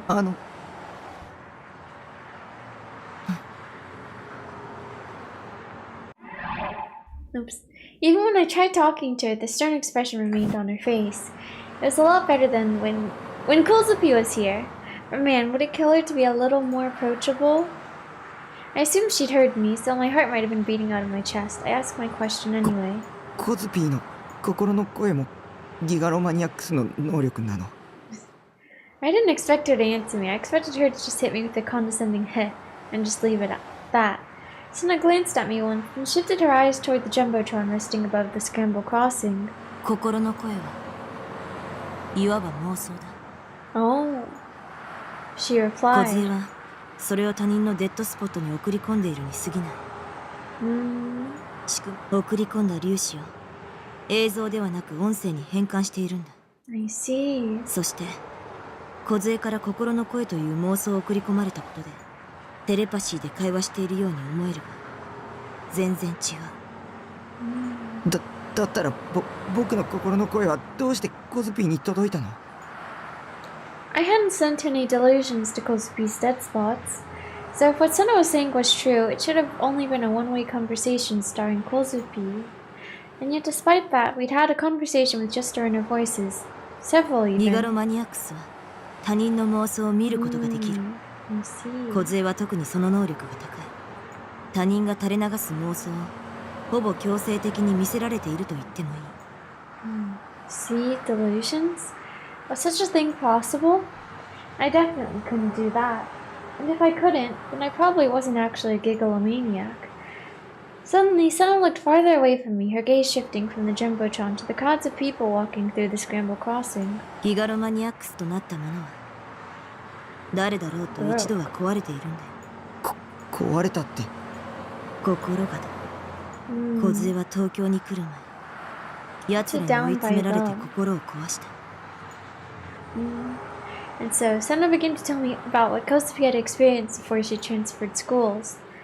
She began by saying that she had seen it in an image, one that she had witnessed back when she first met Kosuke. Okay, I'm gonna go get some more water real quick. Yippee.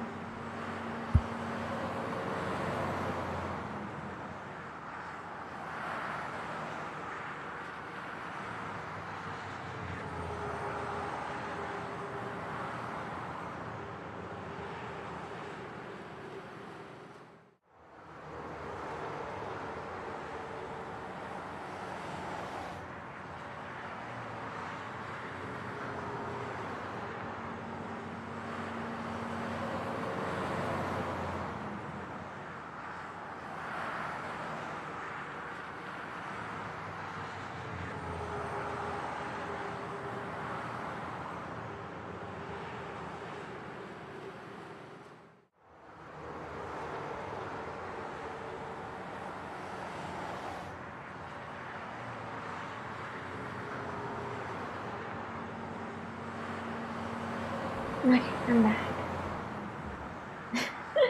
My heart rate going up from just walking. Also, this is completely unrelated, but the other day I was at the store and I saw there was like a cinnamon toast crunch protein bar. So I bought it, but I'm honestly a little intimidated to actually try it. I'm like, I don't know. I really do like Cinnamon Toast Crunch, which is why I got it. But what if I don't like it? I don't know. Welcome back, thank you. But yeah, it's just been sitting on my desk. 0 grams of sugar, 20 grams of protein. It's just crazy that they made like such a sugary cereal into a protein bar. But Huh. I'm seeing it.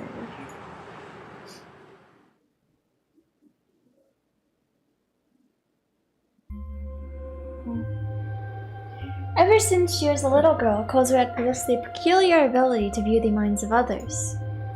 Despite this affliction, Kozu managed to live a somewhat peaceful life by approaching her power in her own way, hiding it from others. Her change had begun with mirrors. I'm a little scared. Okay.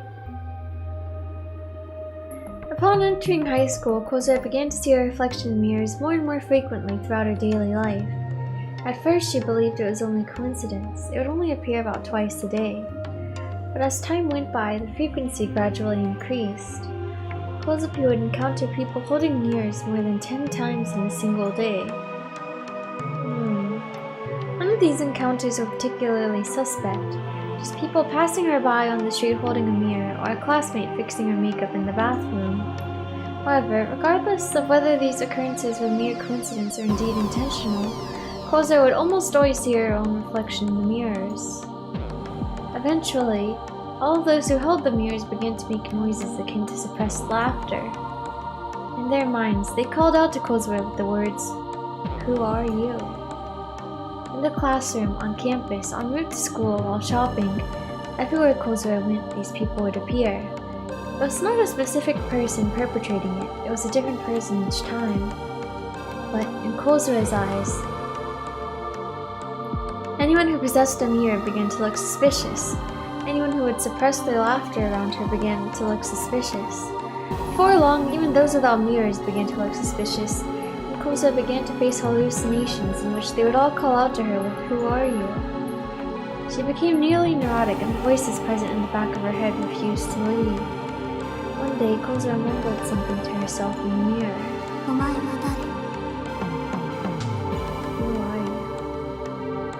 Upon saying those words, Kozu felt an immense sense of fear, one that told her she truly did not know the answer. A girl with the same face as hers addressed her from the other side of the mirror. Ever since that day, Kozu could no longer speak, and she was unable to look at herself in the mirror. I see. Well, I think I forgot to read the message, but yeah. Then we cannot see delusions. This talk of being explained that these sorts of delusions he sees them all the time. He's maybe in a little bit of denial, but I don't know if I said thank you, but thank you for welcoming back. A good eerie BGM. Yeah, I do like the music. Even still, the question of "who are you" would continue to assault her. I guess it's kind of similar to the "whose eyes are those eyes?" But she did not even know whose voice it was inside her head anymore. And due to another facet of her peculiar ability, much akin to a broken fax machine, Kozu would receive the voices of other people indiscriminately, regardless of if she desired to or not. She herself had no say in this matter, and thus Kozu's mind was torn to shreds. One day in her second year of high school, Kozu was cleaning the classroom at the end of the day. As she tidied up, 3 female classmates of hers, all with mirrors in hand, were whispering something among themselves. Mirrors, suppressed laughter. Then came the question, "Who are you?" Had it truly been the inner voice of one of her 3 classmates? Or had it just been a hallucination on Kozu's part? It did not matter. The reflection in the mirror found its way to Kozu's eyes, both of which were trembling in fear. For a moment, Kozu's vision blurred. Had it been intentional or a coincidence? It did not matter. At that very moment, Kozu's mind, after facing endless strain for well over a year, finally broke, the event accompanied by the sound of glass shattering. Upon realizing this, Kozu shrieked, no, screamed from the deepest depths of her lungs. Out of the corner of her eye, Kozu saw her D-sword and took hold of it for the very first time. She then proceeded to attack her 3 classmates. The hands of the 3, each of which holding a mirror, were then severed by the real-rooted D-sword in less than an instant. Oh gosh.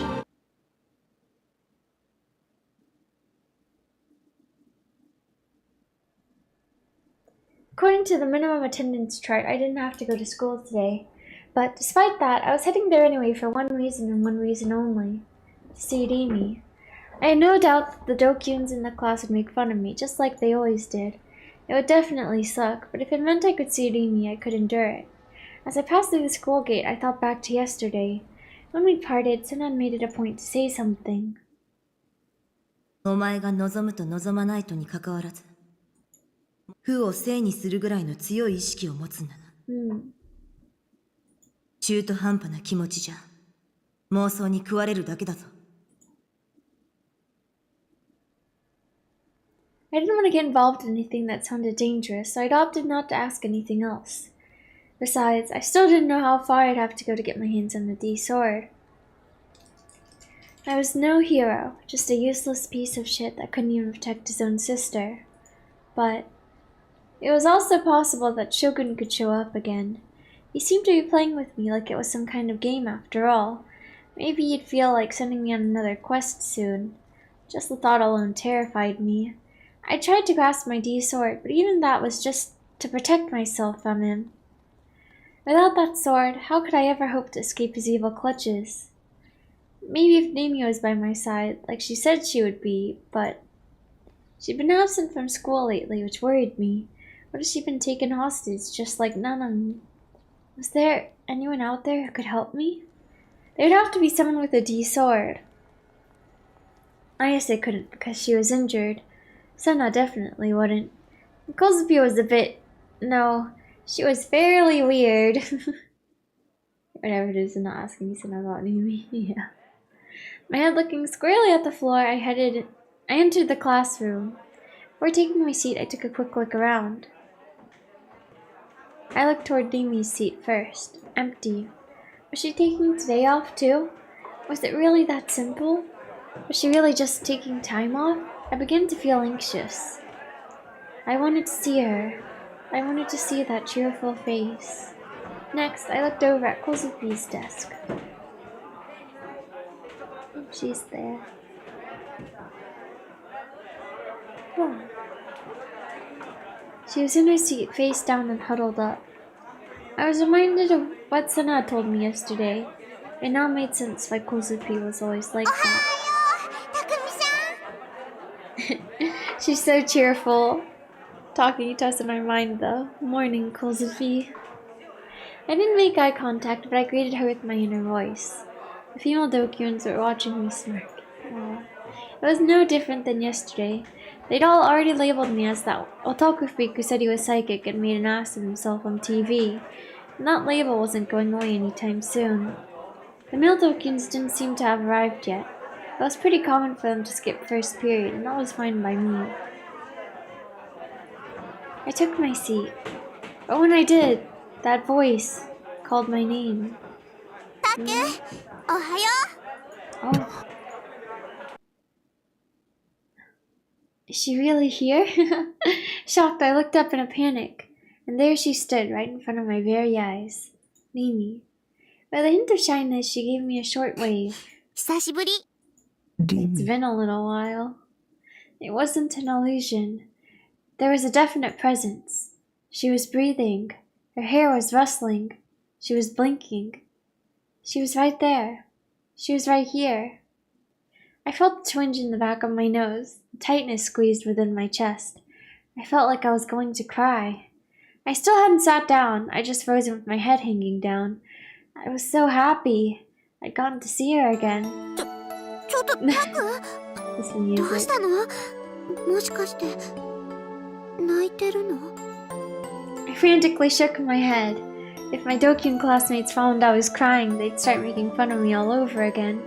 I told myself that I couldn't cry, but the tears kept flowing. わかった私に再会できて嬉しいんだそうでしょ Exactly. なんてねちょっと自意識過剰だったかな Even as she joked around so cheerfully, all I could do was continue shaking my head. I couldn't even look at her. If I did, I knew I'd really start bawling. Suddenly, someone clapped me on the back. Misumi-kun? Oh. Hey! It was Misumi-kun with an uncomfortable look on his face. His slap was a lot weaker than usual. You certainly had no issue ignoring me before. Why start paying attention to me now all of a sudden? I guess because Mimi is here too? I'm sure that you'll regret talking to me. I will become the Dokyun's next target just like me. Yeah, Mimi, Misumi-kun. Even you. You'd both be better off not associating with an otaku freak like me. I remained silent, but Misumi-kun forced a smile. Good job him guessing that he says you. 暗いな。朝から新規臭いぜ。ま、お前はそういうやつだって分かってるけどな。Just that kind of guy. As harsh as his words were, I didn't get the feeling that he was joking or acting sarcastic. After all, it was pretty common for him to say stuff like そう that. いう大地は朝から無駄に爽やかだね。無駄にとか言うな。 What do you 久々に mean? 学校来たと思ったらいきなりそれか。じゃあ嘘くさい爽やかさ。なたく、この言い草どう思うよ。I nodded ambiguously. The tears had somehow managed to stop. The usual routine was happening right in front of me. Both of them were completely oblivious to the fact that my standing in class had taken a steep nosedive. そういえば、岸本のことを聞いたか。Ayase? まだ入院中らしいぜ。怪我は大したことなかったんだけど、精神的にかなり参ってるらしい。いいか、タク。女を落とすのに一番手っ取り早いのは、弱ってる時に優しくしてやることだ。というわけで Act 俺、 like you care. 本気で岸本の見舞いに行こうかなと思ってんだよね。Not show that you care, just act like it. 大地最低。ブーブー。 Yeah, 今度こそ boo. 彼女さんに刺されるよ。お見舞いに行くだけだろ。別にやましいことじゃねえよ。ほんの数秒前と言ってることが違うし。そういえばタクって岸本と知り合いだったよな。な、一緒に行ってくんね。あ、It was the typical subject matter for Misumi-kun. I thought for sure he was going to ask me about my psychic powers, but when he didn't, it caught me completely off guard. But instead of noticing, Misumi-kun went right back to what he was saying. And then we fell into our usual routine, Misumi-kun talking and talking, Nimi occasionally butting in with a sharp jab, and me just giving vague responses. Like it was no different than usual. Made me happy. You're disgusting. Yeah. Misumi-kun. Oh, who is this? At the top floor of Nozomi Group HQ, within the presidential office, Norase Genichi stood near a window, lighting a cigarette ablaze. Nozomi Group. An enormous corporate group with abundant subsidiaries, one that conducted business while being accompanied by licensed approval from the nation itself. A number of those subsidiaries then found success in a variety of business fields, from sales of clothing or groceries to managing sales and imports as a trading company. Norase, who reigned above all as the apex of the group, looked below at the grand view of his castle. His conscious mind, however, was not gazing upon the scenery before him. Repeatedly tapping his foot against the floor in agitation, his lips curled in a sneer. まったく。そう思いませんか。彼らは臆病すぎる。だからこそ利用するにもこうあれこれと横槍を入れられてはいい加減現実は悲しいかな。300人委員会の影響力というものを侮ることはできません。ただいずれ近いうちにそのシステムも崩壊する。楽しみですか？私もですよ。ここまで随分時間がかかってしまいました。プロジェクトノア立ち上げからすでに5年余り。Norase approached his personal desk. The solid desk of natural oak contained a few ornaments of any note, adorned only with items one might find in a typical office setting. At the table's edge, however, a single conspicuous object casually lay. Norase grasped the green, strangely designed character in his hand. Upon giving it a single disinterested glance, he promptly discarded it in the waste bin. さ His narrowed eyes turned to the dim room's interior. The rear of the room where the moonlight could not reach housed the slightest hint of another person. Really, kind of guy to whom I truly... who I trust in building the ruling system of the entire world. Yeah, definitely. Totally doesn't seem seedy or suspicious at all. Yo. 神すらも私の味方をしてくれ。君のサンプルを取らせてもらう。何？私は元医師でしてね。インフォームのコンセントはきちんとし、そもそもノア2のハードウェアはすでに完成しています。そのために、君、正確に言うならば、NA シナプスに関するコードサンプル。脳の働きに指令を出す役割を果たしている部位の行動サンプルですよ。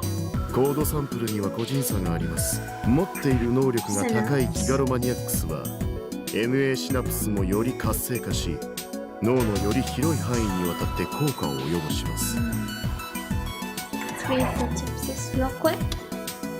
Synapse. Synapses are sites formed between neurons and other cells that receive and transmit neurotransmitters.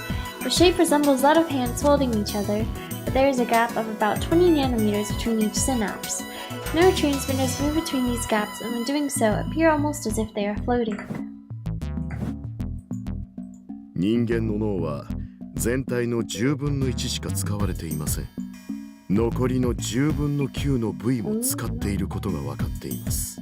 ギガロマニアックスの頭の中というのは実に興味。そのサンプルがサンプルが多ければ多いほどノア2の能力は本物のギガロマニアックスに納得してもらえましたか？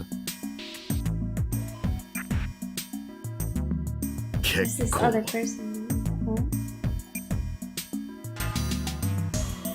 Morrison nodded in satisfaction, exhaling a cloud of smoke as he returned his view to the scenery beyond the window. Upon viewing it close, the Shibuya nightscape was the essence of vulgarity itself, leaving notices solely with feelings of discomfort. His persistent belief of this remote location, however, was that it was more than adequate. Nevertheless, it would not be long before this nightscape would be a sight never to be seen again. The final experiment of his Project Noah would make sure of that. 世界が生まれ変わる日も近い。The day is nigh. What will be morning? Oh, Ghetto Froggy! In the trash can? Oh, I guess that was the green thing he had. It was lunch break. I usually skipped lunch. I had no one to eat with, and I didn't want to eat alone in the classroom. Recently, Mimi had started asking me to eat with her, but since I was me, I would always get embarrassed and refuse in the end. The cute frog. I know, right? Not Ghetto Froggy! That meant that my usual routine would be to leave the classroom and take refuge in a place I felt comfortable. Sometimes it was the library, sometimes it was the courtyard. But now that everyone in the school knew my face, there is no place I could go where I could relax. The merciless gazes that pierced through me, the abuse and ridicule that was hurled at me. Today, too, I walked around the school being exposed to all of it. Eventually, I had no choice but to duck into a private bathroom. But right as I was about to...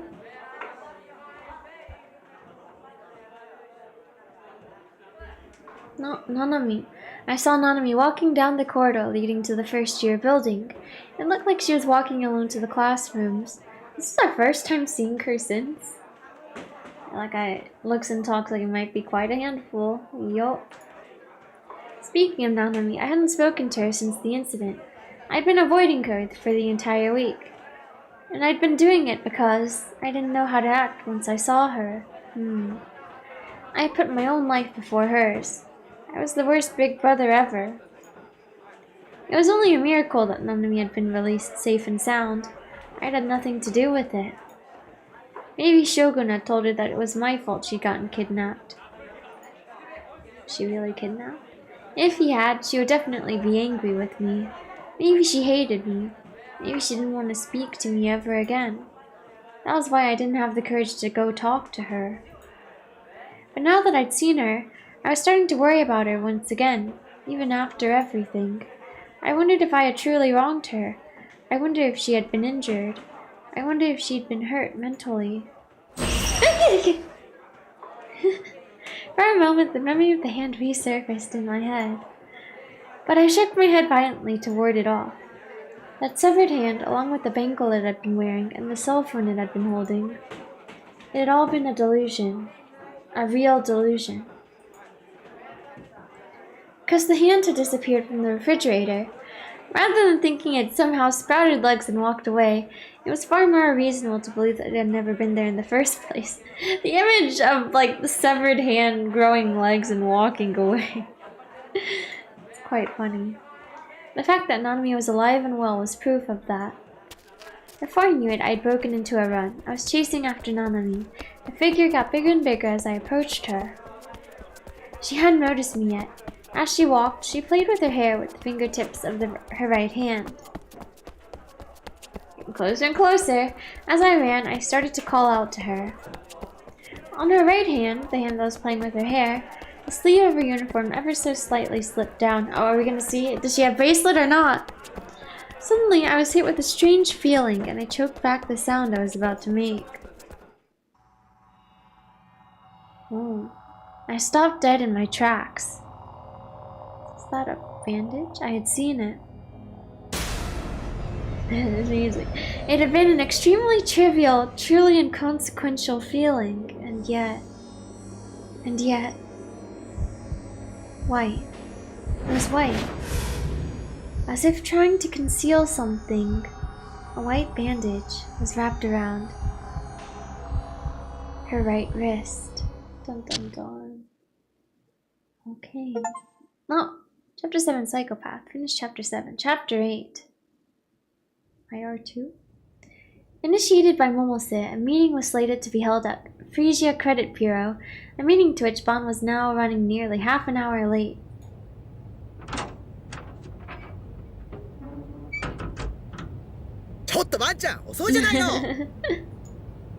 Momose's angry voice hurtled into him as he entered the office. In response to this, Bon gave a minor shrug, then proceeded to walk up to the desk of Frisia's president with an amiable smile on his face. Had he not brought any refreshments today, something he was beginning to... Oh, he had not brought any refreshments today, something he was beginning to believe may have been a lapse in judgment. How could he not bring anything with him? 若い子をこき使ってバンちゃんは楽してるわけね。いやいや、俺もちゃんとやってるよ。昨日だって徹夜でいろいろ調べてたんだぜ。おかげで最近の女子高生の生態についてはかなり詳しくなった。あんたね、呆れて。で、こうして俺を呼びつけたってことは。今来てるわ。Oh? さすがももちゃん。ちなみに可愛い子かいMomose promptly smacked Bon over the head, stopping his opportunistic grin in its tracks. The sheer speed with which she had turned her wrist made the slap especially fierce. いつまでもバカなこと言ってんじゃないわよ、エロ親父。冗談だって。Before arriving at the building, Bon had made a private request to Momose. It entailed setting up a meeting between him and a certain person connected to the Nugent cases. Rather than anything work-related, it was merely to satiate a personal curiosity. He was not planning on talking about anything related to Nugent investigations for the time being. And due to his position, Bon could not simply meet with the person on his own, else he would risk drawing the ire of detectives he was getting ahead of. Could it be Yua? Another one? Momose urged Bon over to a corner of the office. It was a fairly cramped space, almost all of which was already taken up by shelves packed full of files. The location was used as a reception area of sorts, and a pair of love seats had been wedged into the only place they could fit. Bon entered the section after Momose, and his eyes landed upon a lone girl sitting in one of the love seats. The girl was wearing a Suimei Academy uniform. Her head and shoulders were curved toward the ground, and she looked incredibly haggard. ごめんね。お待たせしちゃって。Oh, it is Yua. Okay. The girl looked up in startlement upon hearing Momose. In the process, her glasses had slipped down her nose a bit, leading her to swiftly readjust them with her finger. Yeah. I guess the last time we saw her was in the classroom when the earthquake was going down. But when we saw Bon, her expression turned slightly fearful before bowing her head in greeting a moment later. Bon felt somewhat hurt by this. He had made every attempt to look as non-threatening as possible in both bearing and appearance, but the girl's reaction made him realize that, despite his best efforts, the ferocity and intimidation particular to detectives was seeping out all the same. Looks like I've still got more practicing to do, he thought with bitter amusement as he sat across from Yua. 楠木優愛さんだね。Yua? はい。亡くなったミアさんの双子の姉。The older twin sister of the それで間違いないかな。 late Mia-san. Twin. She did mention a sister at some point, I think, right? Yua slightly adjusted her posture, then returned a nod. The first New-Gen incident. Oh! The group dive. Among the 5 high schoolers that had leapt to their deaths was a girl named Kusunoki Mia. まあ I see. そんな緊張しなさんな。 I guess that's why she was 君 looking を into 取り調 them. べよう Huh? なんて思っちゃないもんで、雑談程度に思ってよ。本題に入る前にちょっと聞いていいかい？ゆあちゃんは妹さんが亡くなったことについてどう思う？ちょっとバンちゃん。あ、悪いね。職業病ってやつか。気を使うような言い方できなくってな。ただ気になってたんだ。捜査本部でも話題になってたんだが、楠木美也さんの遺族は Strange. 奇妙だって。ばあちゃん。いえ、いいんです。Before Momose could rise to her feet over Bon's insensitive comment, Yua stopped her. 私もおかしいって思いますから。集団ライブで飛び降りた5人には自殺するだが、ミヤさんの家族だけは違った。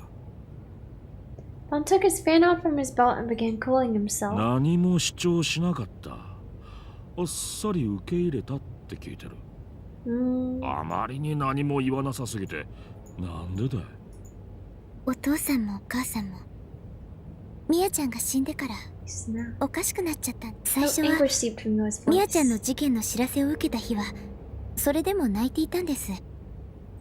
お父さんもお母さんもとても辛そうでした。でも次の日の朝、なぜたった1日で私わけがわからん。2人はミヤちゃんのこと忘れようとしてる。そうしたらお父さんが笑いながら、お前に妹なんていないよって。ミヤちゃんが残した洋服とか靴とか、それはお前のために予備で買ってあったものだって。そうやってお父さんたちは記憶からミヤちゃんのことを消し去ろうとしてるんです。つまり双子じゃなかったことに。それで警察にもうちは一人っ子だって言って追い返してたわ。私とミヤちゃんは一卵性で見た目は瓜二つなんですけど、あの子は妹は親から嫌われていました。あの子はいつも自分の気持ちを押し殺して私のことを一番に考えてくれていたんです。 As Yua spoke, memories from when Mia had still been alive resurfaced in her mind. First came a memory from when the two had still been in elementary school. One day, some relatives had brought the girls a single large teddy bear as a present. Why only one? In contrast to the raw joy Yu had displayed, Mia insisted that she did not like stuffed animals and proceeded to not even so much as look the plush's way. Both her relatives and parents were upset with Mia for not acting as a child should, but despite Mia's protesting, Yu whispered to her that the two of them could share it. That it could be something they could both treasure. However, in response to her sister's kindness, Mia simply said that she did not want it and that Yua could have it. About a month later, when Yua had grown tired of the teddy bear, she woke up in the night and happened to witness a certain scene. Aww. With an incredibly joyful look on her face, Mia was hugging and talking to the bear plushie. That was the first time you had ever seen her sister so happy. Cute. And then she realized that her sister's insistence about disliking stuffed animals had been a lie. Mia had been keeping her own feelings hidden, all for the sake of her older sister. Oh. The next day, Yua found a lovely drawing of a bear beneath Mia's pillow. Until her sister had grown tired of the teddy bear, Mia had been hugging and sleeping with the drawing in lieu of it. Things very similar to this happened again and again over all the 18 years they spent together. For their birthday celebrations, Yua would always blow out the candles on the cake. But when Mia was prompted to do it, she would say, "I refuse to do something so ridiculous," angering her parents. Yua advanced to the private high school Suimei Academy. Mia, meanwhile, had been misbehaving at school, deliberately scoring low on exams, and therefore moved on to a public high school. Due to the exorbitant fees, their parents would have only been able to afford to send one of them to a private school. Oh. No matter how hard Yua tried to let her sister have something, Mia would always gain the upper hand and force Yua to be prioritized. To achieve this end, she even intentionally took a dislikable attitude. 私は結局ミヤちゃんの優しさに甘えて、ミヤちゃんがいなくなって初めてもう私が代わりに死んであげればよかった。しかも挙句に親に存在そのものを忘れられてしまうなんて、こんなのあんまりです。 Yeah, those parents. That's terrible. Yua, having now reached her limit, could no longer squeeze out any more words. She took off her glasses, pressed her fingers against the corner of her eyes, and broke down in tears. Mose sat down beside her and gently rubbed her back. それでゆあちゃんは一人で事件のことを調べていたらしいの。ミヤちゃんに一体何があったのか知るためにね。そりゃ大変だったろ。そして一人の人物を突き止めた。Takumi? As Momose held Yua's shoulder, she turned her eyes toward 西 Bon. 条匠くんよ。なるほどね。Stroking the stubble on his chin, Bon leaned forward from the sofa. いつだったか西条と追跡劇をしてたっていう女子高生の話を所轄のデカから聞いたんだが、もしかしてユアちゃんだったりする？ Yua nodded apologetically. 興味あるな。おーと思ったけどちょっとごめんよ。With a strained smile, Bon lightly bowed his head to Yua and Momose. His words had been interrupted by the cell phone in his suit pocket. He swiftly took out the phone and checked the screen. Sua's name was displayed across it. もしもし、どうした？先輩、7番目っす。 Oh gosh, another new gen なんだと？ incident? Sua's voice sounded strained. Sounds of investigators frantically scurrying about could be heard through the phone. Sua must have been at the investigation headquarters. ニュージェネ第7の事件が起きたんすよ。 Dum dum dum. Bon's eyes opened wide, and his expression turned bitter as his teeth sank into his lip. Sensing the seriousness of the situation from his behavior, Momose and Yua watched the detective with unease. 外車は3人、友人同士らしい Three っす。 Vicks, apparently they're buddies.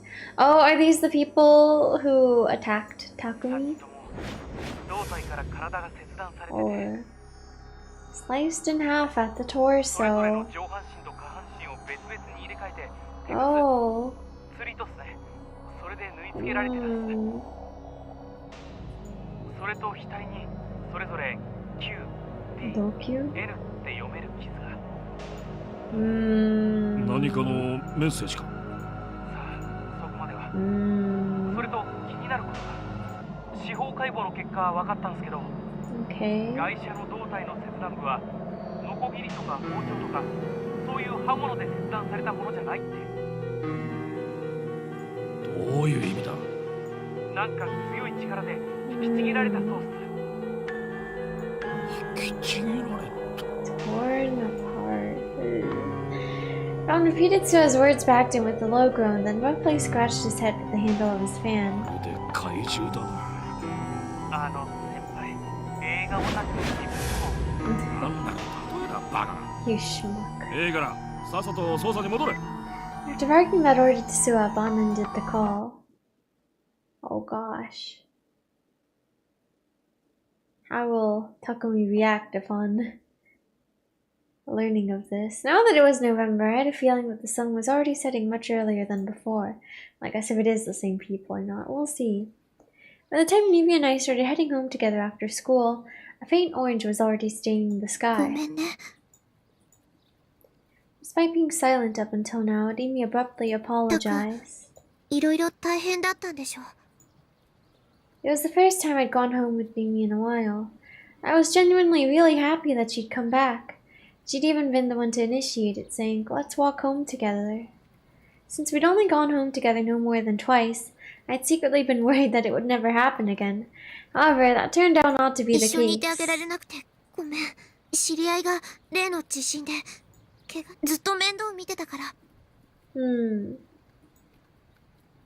Ayase? Even though I hadn't asked, Nimi was kind enough to explain herself to me. Though to be frank, almost all of Nimi's words were going in one ear and out the other. The bandage I'd seen on Nanami's wrist at lunch break. It'd been burned into my eyes and refused to go away.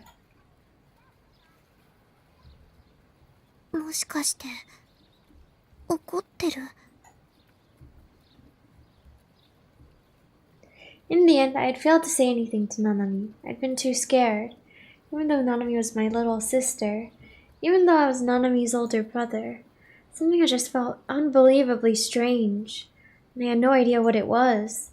The nurse had said that Nanami had no injuries. The hand that Shogun had delivered to my base had disappeared from the fridge without a trace. It all had to have been a delusion, but if that was true, why had Nanami's right wrist been wrapped in a bandage? Though it was possible that I was just overthinking it and that she'd just gotten burned or stung by something, or had some other stupid minor injury that didn't matter at all. Yeah, that was probably it. That was the most logical answer. But even now, I was still too scared to check. Even after failing to save her, I was still just pacing around doing nothing, not even trying to talk to her. My very own sister. I really was the worst brother ever.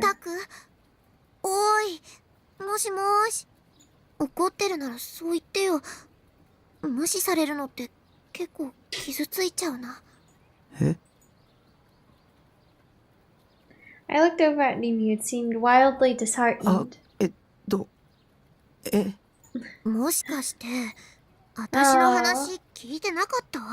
After hesitating for a second, I nodded. The moment I did, Nimi jabbed my cheek with her forefinger.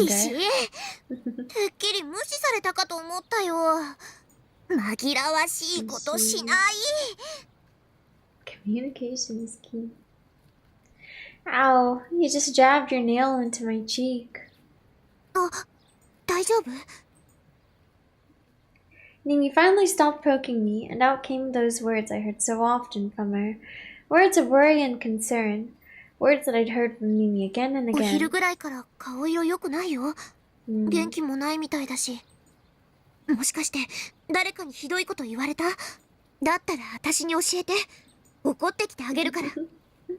She was acting like an older sister or guardian even. Nimi was just a hopeless meddler. Well, that had been obvious from the moment she'd given an otaku freak like me the time of day. I was grateful to her for being worried about me. Before now, I'd either bottled up my worries deep inside or posted them anonymously on that channel. Should I tell her about what happened with Nanami?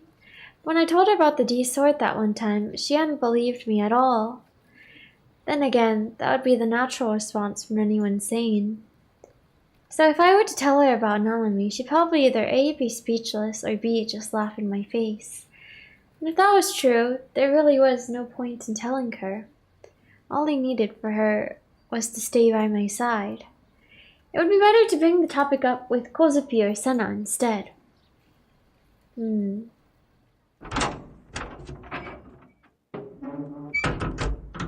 Back at the base.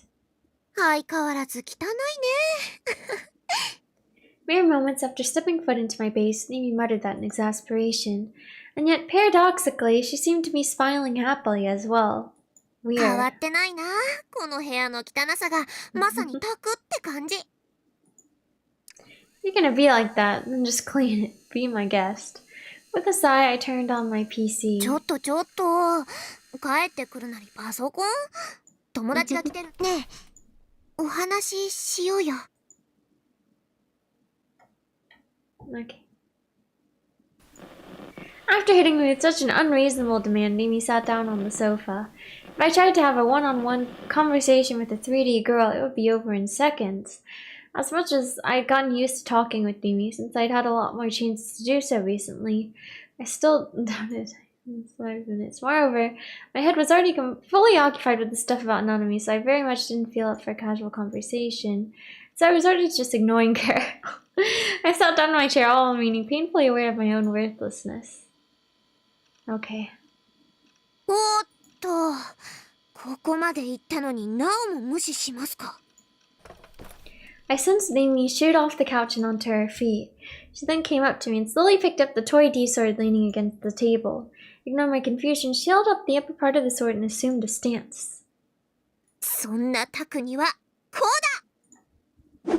She swung the sword down. She was obviously just messing around and wasn't actually trying to hurt me, but regardless, she jabbed me in the back with the tip of the sword.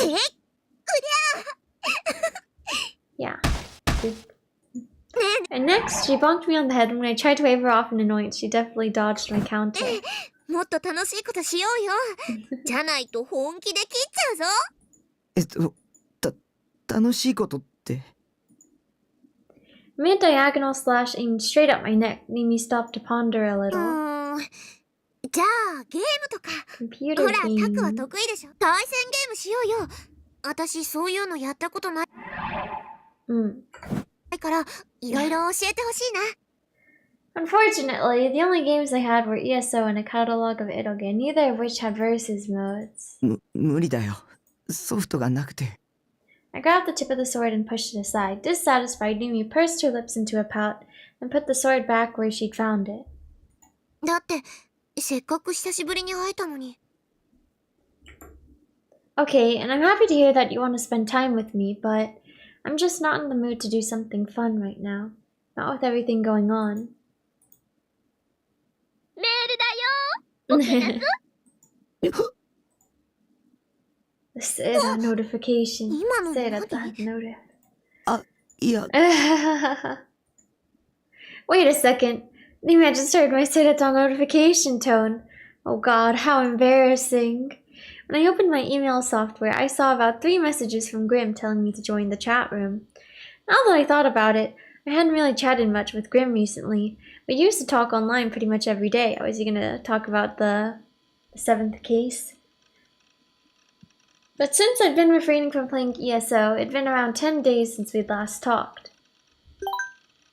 Neathart has entered the room. Yo, hey Neathart-kun, I've been waiting for you, because there's been another ASCII art. Even on about insert ASCII art here. New gen, dude. I don't know, how exactly... It's common sense. More importantly, there's a 7th case. Likely, having noticed my gasp, Mimi stood up and walked over to me. She peeked over my shoulder at the monitor. It happened again. Another new gen. How long was this damn thing gonna go on for? Was I next? Would I be the victim of the 8th case? The 9th? タク、気にすることないよ。何も怖いことなんてない。タクは狙われたりなんかしない。全部タクの被害妄想。ね。That was completely baseless encouragement. You can't calm me down with such weak sauce shit, Mimi. Anxiety aside, Graham was pretty much the new gen news guy at this point. He'd been keeping me in the loop about basically everything. Even now, he was going out of his way to link a bunch of blog posts and news articles about it. It seemed like he really wanted me to take a look. Biting my lip, I reluctantly clicked the first link. Okay, let's see. Okay.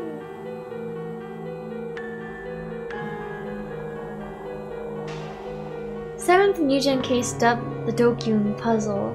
On November 4th, at approximately 4:50 a.m., the dead bodies of 3 men were discovered hanging from an iron pole near a railroad in Shibuya, Tokyo. The deceased have been identified as 19-year-old Fujita Kohei, unemployed, 20-year-old Amzawa Saburo, a college student, and 19-year-old Takagi Ryo, a construction worker. According to the police, the bodies were severed in half at the waist, but the wounds do not indicate the use of any sharp weaponry. Furthermore, the bottom halves of the bodies are interchanged with one another, forming new combinations which are tightly sewn back together with thread. Carved into each body, with the letters D, Q, and N respectively, police are investigating the possibility that this may be a message left behind by the culprit. Channel images of the incident. Ooh. Even something they were perfectly saying. This guy's always paranoid, getting wrong for being careful. The other girls carrying swords and deaths. Well, and yeah. He did see the crucifixion crime scene, I guess, too. Well, though in his mind it was a lot bloodier than what it actually looked like, but let me argue that Takumi's not paranoid enough. Takumi. Yeah, on the popular anonymous online message board at channel, images of the incident were leaked prior to official coverage of the events. It has already been accepted as the 7th case of the New Generation Madness, aka New Gen, and was christened the DQN puzzle due to the manner in which the top and bottom halves of the corpses were recombined. Notably, on @channel, the term DQN means an individual lacking basic common sense. Regarding the serial New Gen cases, the mourning families of the victims have been taking legal action against some particularly offensive posts on that channel, a move which has sparked fierce debate online. Related articles, interview with Yuri Brightman, UBC Television USA, 1,000 calls about Esper Boy flood in overnight. His body was glowing? Mysterious eyewitness testimony you won't see on TV. Japan's fake Esper Boy tops YouTube viewership. Okay.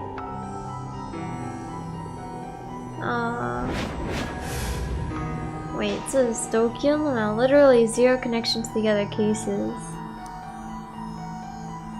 I'm trying to say it's one of his anti-Dokyuns? With their lower bodies swapped around and shit. It's like a puzzle, but with corpses. If only I could trade in my upper body for some alphas somehow.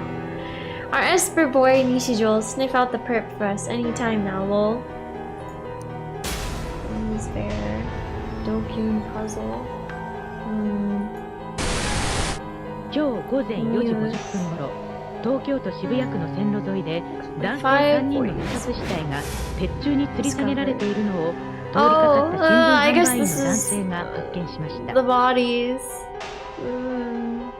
警察の調べによりますと、殺されたのはいずれも渋谷区に住む無職藤田康平さん。3人とも胴体の部分が切断され、それぞれの上半身と下半身が別々に3人の額にはそれぞれ謎の傷がつけられており、警察では犯人からのメッセージが that was kind of it did kind of remind me of, like, you know, the bodies on the telephone poles, but actually, I guess this is, yeah, an iron pole, but oh, carved into their foreheads. 渋谷では2ヶ月ほど前から猟奇殺人事件が頻発しており、警察では今回の事件も同一犯による犯行の可能性が高いとみて捜査を続けています。At the end of the news clip, photographs of the 3 victims were shown. Okay. I had seen those faces before. And it was them, huh? 知ってるの？昨日僕に絡んできた。Dun dun dun. I'd given them my wallet, but they kicked my ass anyway. I'd then fallen unconscious, and when I woke up, Kozupi was beside me. The 3 of them had been collapsed on the ground, covered in blood. I dug my wallet out from my pocket and stared at it intently. When I came to, Kozupi had been carrying it, and she said she'd given it back to me soon after. Could the person who killed those 3 be? I think it's her. No, definitely not. The last time I'd seen them, they had been beaten to a pulp and covered in blood. They hadn't been cut in half or anything, which would mean they'd been killed after Kosupi and I had left. It had to have been Shogun. That wrinkly asshole was trying to provoke me. Damn it, he really was committed to driving me insane.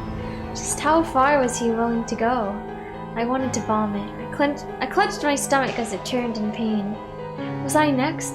Would I be next to die? Okay. 終了。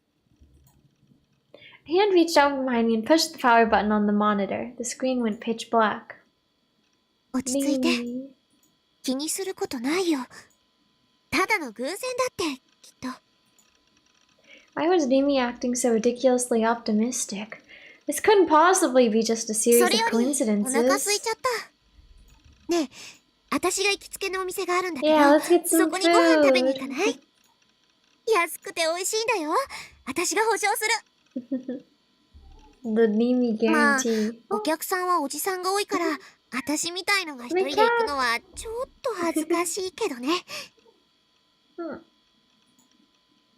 あ、それと、駅の中に入らなくちゃいけないんだった。渋谷駅のコーナーにあるから。Hmm. ちなみに、山手線内回りと外回りのホーム、どっちにもあるんだけど、私は断然内回りの方が好き。 Food, huh? I really didn't have much of an appetite right now. It felt like Shogun was holding a knife straight to my throat. Like he was saying, I can kill you whenever I please. Please, just let me go. What had I done to deserve this? I couldn't take it anymore. Okay. Oh, sword. Ayase. Kishimoto Ayase was lying in a hospital bed, idly gazing out the window. No bars lined the outside of it, a fact which set it apart from those at Arkhart Medical, where Ayase had stayed in the past. All that stood past the window's frame was the landscape of Shinjuku, decorated by skyscrapers and illuminated by the sunset. Flocks of pigeons soared freely through the sky, flapping their wings to their heart's content. Every now and then she would gaze upon this sight with a pained expression. Her slightly tired eyes were empty and bleak. Her irises reflected nothing. Her lips, which could let flow a voice so beautiful it shook the youth of Shibuya, were now sealed tight. Not even so much as a hum escaped from them. Following her suicide attempt, an event which caused quite the turmoil, she had been admitted to the psychiatric ward of a large hospital in Yoyogi. Her injuries were already very nearly healed. According to the doctors, it had been nothing short of a miracle that she had been able to survive from a fall from that height, let alone with barely even a scratch. However, she had indeed hit her head fairly hard, and as such she had been rushed to the hospital, primarily so they could see how the situation would develop. It had already been over a week since then. However, despite her having been admitted for such a reason, all it seemed to entail was a few rudimentary tests taken every couple of days or so. Beyond that, she had been rather neglected. Her hospital room was private, with no other beds inside it. Ever since her stay had begun, her D-sword had been leaning against the window. It constantly emitted a blue light, yet nobody who visited her ever seemed to notice. Not that there had been many visitors to begin with. Phantasm fans would attempt to force their way into her room daily, but as they always caused a disturbance in the process, the hospital had an excuse to forbid them from visiting her. And since Ayase was somewhat detached from her family, there were almost no others who came to visit her. Her fellow band members had made an appearance once, but Ayase used that opportunity to announce her decision for the band to break up. Oh, I see. They had not contacted her again since. 岸本さん、体温計ピピってなりました？ Kazuki. A nurse wearing white scrubs opened the door to the room, then swiftly entered. Ayase slowly turned to look at the nurse's face and took out the thermometer that had been resting under her arm. It was as if she had only just remembered its presence. The nurse took a look at the recorded temperature shown on its digital screen and took note of it on the clipboard she had brought with her. 37度1分と。ちょっと熱っぽいかしら。ズキズキする。頭。Ayase grimaced in pain once あ again. ら、また頭痛？でもそれは薬の副作用よ。気にしなくてもそのうち良くなりますよ。Having recorded her temperature, the nurse consoled Ayase with a kind smile. Her expression was so gentle, it was clear to all how she was able to put her patients at ease. And yet, despite the nurse's attempts, Ayase simply pushed her hand against her forehead as she shook it back and forth. Ayase had been plagued by mild headaches ever since she had first been hospitalized. They were not especially painful, but they still left her with an uncomfortable feeling that refused to go away, one that felt as if her brain itself was convulsing. It even reached the point where her ability to think was impaired. As well as this, her body would feel as heavy as lead. Ayase had experienced such symptoms in the past, namely when she had been institutionalized at Arc Heart Medical. Back then, her head had constantly been split apart by painful headaches, 24 hours a day, 7 days a week, 365 days a year. It deprived her of all sleep and emotional stability. Those were the memories she did not want to resurface, the past she had sealed away, the events of around 2 years ago. And yet, her headache was causing them to flash back into her mind once more. Oh.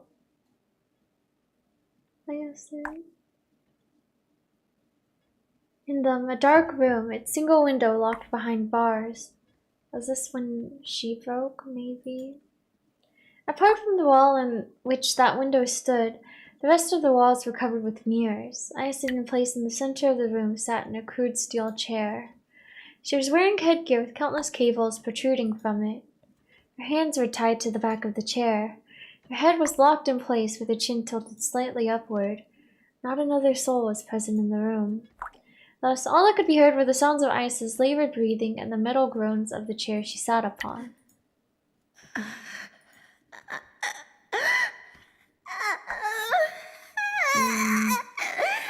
Saliva trickled down from the corners of her mouth, accompanied by moans akin to those of a beast. If anyone were to hear them, they would never have been able to guess that they would be coming from a girl as young as her.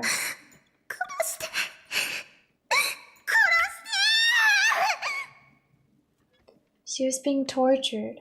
Slow, methodical torture, one that made very, very little sound. The method only involved one single thing, not even an action. A drop of water falling from above onto her forehead every 5 seconds on the exact same spot. That was all it took. And it would continue unrelentingly for 2 full days. The result, Ayase could only think of the drop that would fall next. Her senses were sharpened to their limits, and each time a drop fell onto her forehead, another hallucination would be born. One in which each and every nerve across her body was plucked out one by one. One in which the bones of her entire skeleton crumbled to dust. One in which her head was pierced by a long, sharp awl. One in which all liquids within her body, including her blood, froze to ice.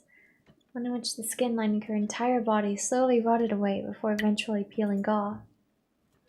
It's horrifying. Assailed without end by these sensations, Ayase could no longer maintain her sanity.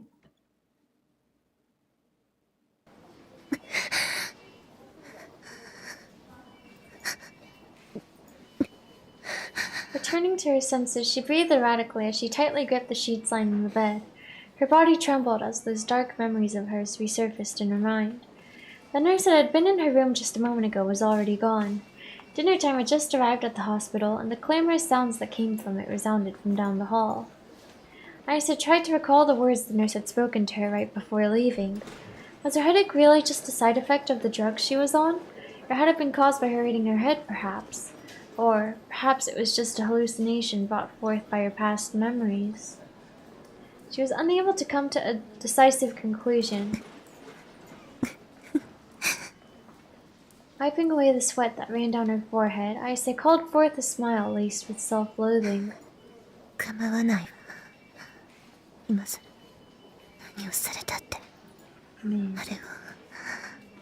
Divine punishment.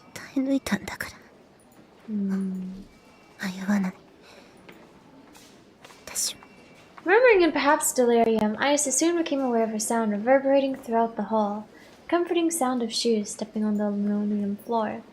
It was certainly not being made by a nurse, and the sound of footsteps was heading right for the room she was in. Someone knocked on her door and she sealed her lips tight. Oh, Sua. That someone was but a single man. He had come bringing gifts, namely a large basket filled with all manner of fruits. She could recognize the man, which is far from a good sign. Thus she stared at him with a dubious glare. どうも。 So awakened 別 her. に怪しいもんじゃないっすよ。自分は。知ってるわ。Guess so, huh? The man was a detective at the Tokyo Metropolitan Police Department. He had once shadowed Ayase, as she was originally a suspect for the New Gen case. The detective, relieved by her response, scratched his head. His demeanor was unendingly casual. いやー、嬉しいっす。君みたいな美人に覚えててもらえて。記憶力いいんすね。 The detective moved closer to her bed. Ayase briefly glanced at her D-sword leaning against the window. It lay just outside her reach. 今日はお見舞いに来たんすよ。そうは思えないわ。目的は鋭いっすね。 The detective flinched very overtly, his reaction perhaps bordering on theatrical. まあ、ちょっと綾瀬ちゃんに聞きたいことがあって。あ、これ、よかったら食べてほしいっす。 The detective smiled innocently, presented the basket he had brought with him, then placed it at Ayase's feet without waiting for う approval. まいっすよ。あと、高かった。 Boo-hoo-hoo. いらない。まあ、そう言わず、せっかく買ってきたんで。後でお母さんが来た時にでも切ってもらって。 She might not be visiting. 綾瀬ちゃんはもう何年も両親に会ってないんだったっすね。Despite the detective's insensitive remark, Ayase felt nothing in response to it. Her ties to her parents had been cut from a very young age. Her parents had a reputation to uphold, so a child that often caused problems like Ayase had been inconvenient to them, to say the least. Her only remaining contact with them was the wire transfer she received for her living expenses each month, though it could hardly be called 申し訳ないっ that. す。 She could apologize, bowing down hastily. Ayase had only just gotten over the shock caused by her flashback, so she was in no mood to speak with him.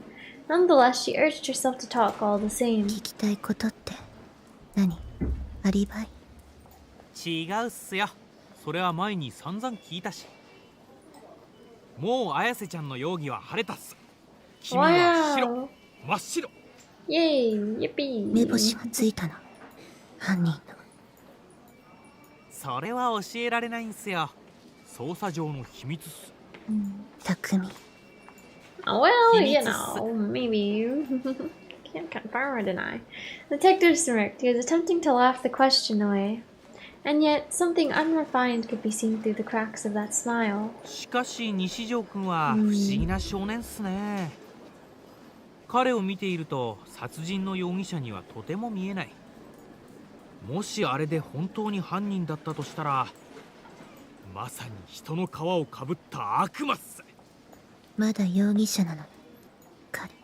いや、そういうわけじゃないっすよ。 Really? The detective casually denied it with a smile, putting Ayase's persistent questions to rest. あ、今の話、誰にも言っちゃダメっすからね。情報漏洩すると上司に怒られるんすよ。まあ当然この前も先輩のとばっちりで怒られたばっかで。綾瀬ちゃんも一度会ってると思うんすけど、覚えてるかな。バンさんっていう髪がボサボサで不精ひげ生やしたおっさんでか。 Ayase did remember him. When she had been questioned, that older detective had been even more talkative than the younger one she was conversing with now. His way of speaking had been a lot more assertive as あ well. の人がすぐこのバカって怒鳴るんすよ。そのくせ自分は本来の操作をせずに、なんだかわけのわからないことばっか。挙句の果てに自分まで無理やり付き合わされて、最近胃が痛いんすよね。いやまあ根はいい人っすし、勘が異常に鋭い人で。その話をするためここに来たのは。Ayase interrupted the man, his smile quickly soured. つい今の話は全面的に内緒にしてほしいっす。それで一つ目は、なんであんなことを？ Despite his ambiguous phrasing, Ayase could tell that he was referring to her diving off the school rooftop. もう何度も話したわ。他の刑事さん。邪神王グラジオールの復活を阻止する I た heard め the ですか？ resurrection of the wicked-hearted King Gladio. 死ぬつもりなんてなかった。魂を一つ上のステージに持っていこうとしただけよ。例の若者の間で話題になった君の歌についても似たようなことを言ってたっすよね。And that was the second question he had for her. Ayase let out a faint sigh. ニュージェネのことを歌ったものなんかじゃ。グラジオール記目視録詩編のインスピレーションを受けて作った。第3章 Gladio book 102 of songs 節 in よ。 Revelation. Huh. 世界に邪神をグラジオールが現れようとしている。復活を阻止するにはグラジオールが流した黒い血によって Seven 作られmistakes. 7つの悔いが必要。悔いは剣へと形を変え、神 Swords. 罰を乗り越えた7人の黒騎士の手に渡る。How many swords have we seen so far? Hers, Senna's, Kozu's. And I guess Takumi has seen the sword. So that's 4. 目には目を、歯には歯を。邪神を背負いし人間だけが邪神王を滅ぼせる。なんか映画みたいっす。そういう壮大な設定は I love me a crazy epic storyline like that. It's a funny one. Ayase glared at the detective in response to his comment. 設定じゃないわ。現実よ。じゃあ最後の質問っす。 The detective casually brushed away Ayase's objection, though she was all too used to this form of dismissal by now. Not a single person she had told this story to thus far had believed 君 it. や西条君の他にも水明の生徒について何人 The detective mumbled to himself as he folded his arms. This was obviously another act of theatrics, and Ayase had no intention of commenting on it. 何？すごくバカバカしい質問なんすけど Yeah? 刑事が質問するようなことじゃないんすよね、本当は。子供じみてるっていうか。そう。Go on. 質問する気がないなら出て。頭が痛いの。ああ、いや実はね、バンさんが妙なことを言い出してるんすよ。君たちは魔法使いなんじゃないかって。Upon hearing that the subject of the remark was plural, Ayase raised her eyebrows in suspicion. 違いますよね。使えるわ。As she replied, Ayase's line of sight was directed not toward the man, but toward her hand that lay atop her bed sheets. 綾瀬ちゃんって面白い子っすね。でもニュージェネはグラジオールの騎士と無関係。ああ、そうっすか。まあどうでもいいんすけどね。The detective, completely disinterested in what Ayase had just said, brushed off her words once again, then began to stretch. Oh. This is ringtone? But when he did so, a digital sound suddenly cut through the silence of the room. The detective, surprised by this interruption, reached into the pocket of his suit and took out his cell phone. What an epic ringtone. まずった。病院で携帯禁止なんすよね。電源オフにしておくの忘れてた。うわ、しかも女からだし。Certain girl. 付き合って4年になるラブラブ彼女がいるんですよ。Oh, the cutoff. He turned his phone off with a grin, forcing the caller to hang up. He then turned to Ayase once more. 綾瀬ちゃんは映画見るっすか？スパークウォーズって知らない？ Spark それに出て Wars. くるダース・スパイダー伯爵のテーマなん I す。 see. 今のメロディー。 Count Darth Spider. Ayase had no interest in movies, nor anything of the sort. Having once decided that she had no obligation to further entertain the detective's questioning, she returned to gazing silently outside the window. 実は自分スパークウォーズオタクなんすよ。 Yeah, Darth Spider. It's so funny. あ、興味ないっすか？そりゃ失礼。じゃ、自分はこれで。Okay. With that, the detective concluded the conversation with which he had no partner, then left the hospital room. Ayase did not even turn around to watch him go. With the man gone, all that reflected in her eyes was the twilight sky slowly turning indigo.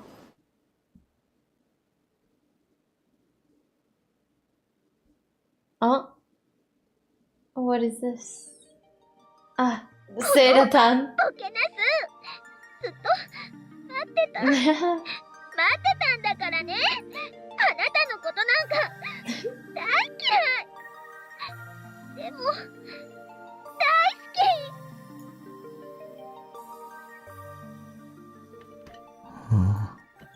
き。I stared in a daze at Seira-tan as she moved around the monitor. The final episode of Bloodtoon had aired deep into late last night. The story was gradually getting more and more intense, and the ep had received particularly high praise on that channel. This was the third time I've seen it, but none of it was really sticking with me. I checked the time and saw that it was past 10 p.m. Mimi had left around 8. While she'd been here, she'd encouraged my depressed self in many ways, and she'd said so many nice things to me. Thanks to her being by my side, I'd felt less lonely today than the entire week prior. That being said, Mimi still wasn't taking the situation all that seriously. It felt almost like she was avoiding talking about New Gen entirely. Maybe she was just done with it, with me. Her friend had been hurt in the earthquake, and it sounded like she already had a lot on her plate with just that.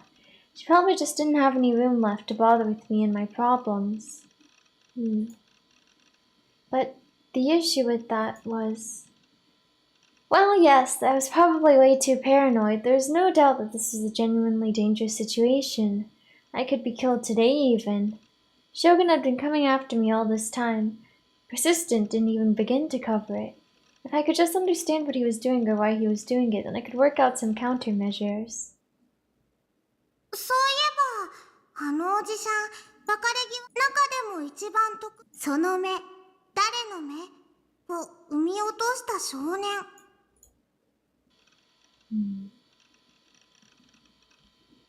Whose eyes are those eyes? You could hear those words all over Shibuya by now. On the net, it becomes synonymous with the culprit. It was a phrase I'd used pretty often for a really long time. It was without a doubt a message from Shogun, who knew that. Either that or an intentional way of provoking me.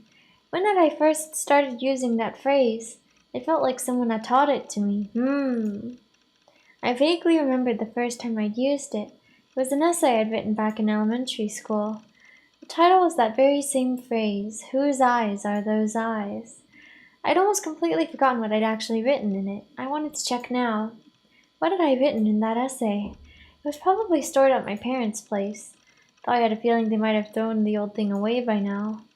Then again, when it came to things that were pretty important to me as a kid, I did have a habit of storing them in a big empty candy tin I used to call my treasure box. The essay could potentially have been in there. What to do? Should I go to my parents? But... Nanami. I didn't want to show my face to Nanami. I wouldn't know what to say. 僕はどうしようもなくヘタレだ。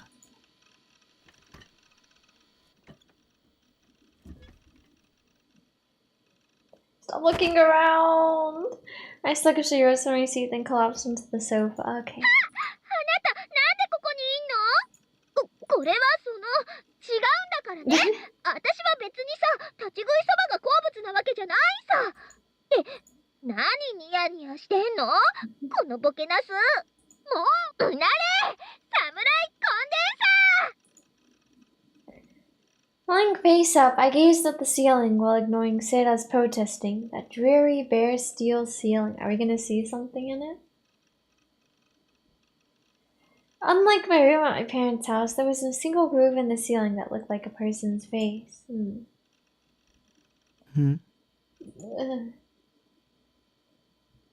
Suddenly, in the corner of my vision, I noticed a familiar tin sitting by the Eroge packages piled up on my loft bed. Oh! The treasure box. I hurriedly stood up and climbed the ladder to get a closer look. It was a reddish-brown rectangular tin about the size of a B5 piece of paper. The word shortbread was written on the lid in white letters. There was no mistaking it. It was my treasure box. I must have brought it from my parents' place, though I definitely didn't remember doing so. Good job, me, always thinking ahead.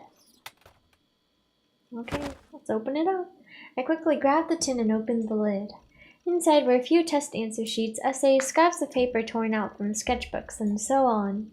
It was mostly all paper, but there were still a couple small objects in there. I took all the pages from the tin at once, then began flipping through them for my target. It didn't take very long to find. After all, it was at the very top. Whose eyes are those eyes? In Nishijo Takumi, class 4-3. Hello there, friend, how are you there? Hello, Kenfish, welcome.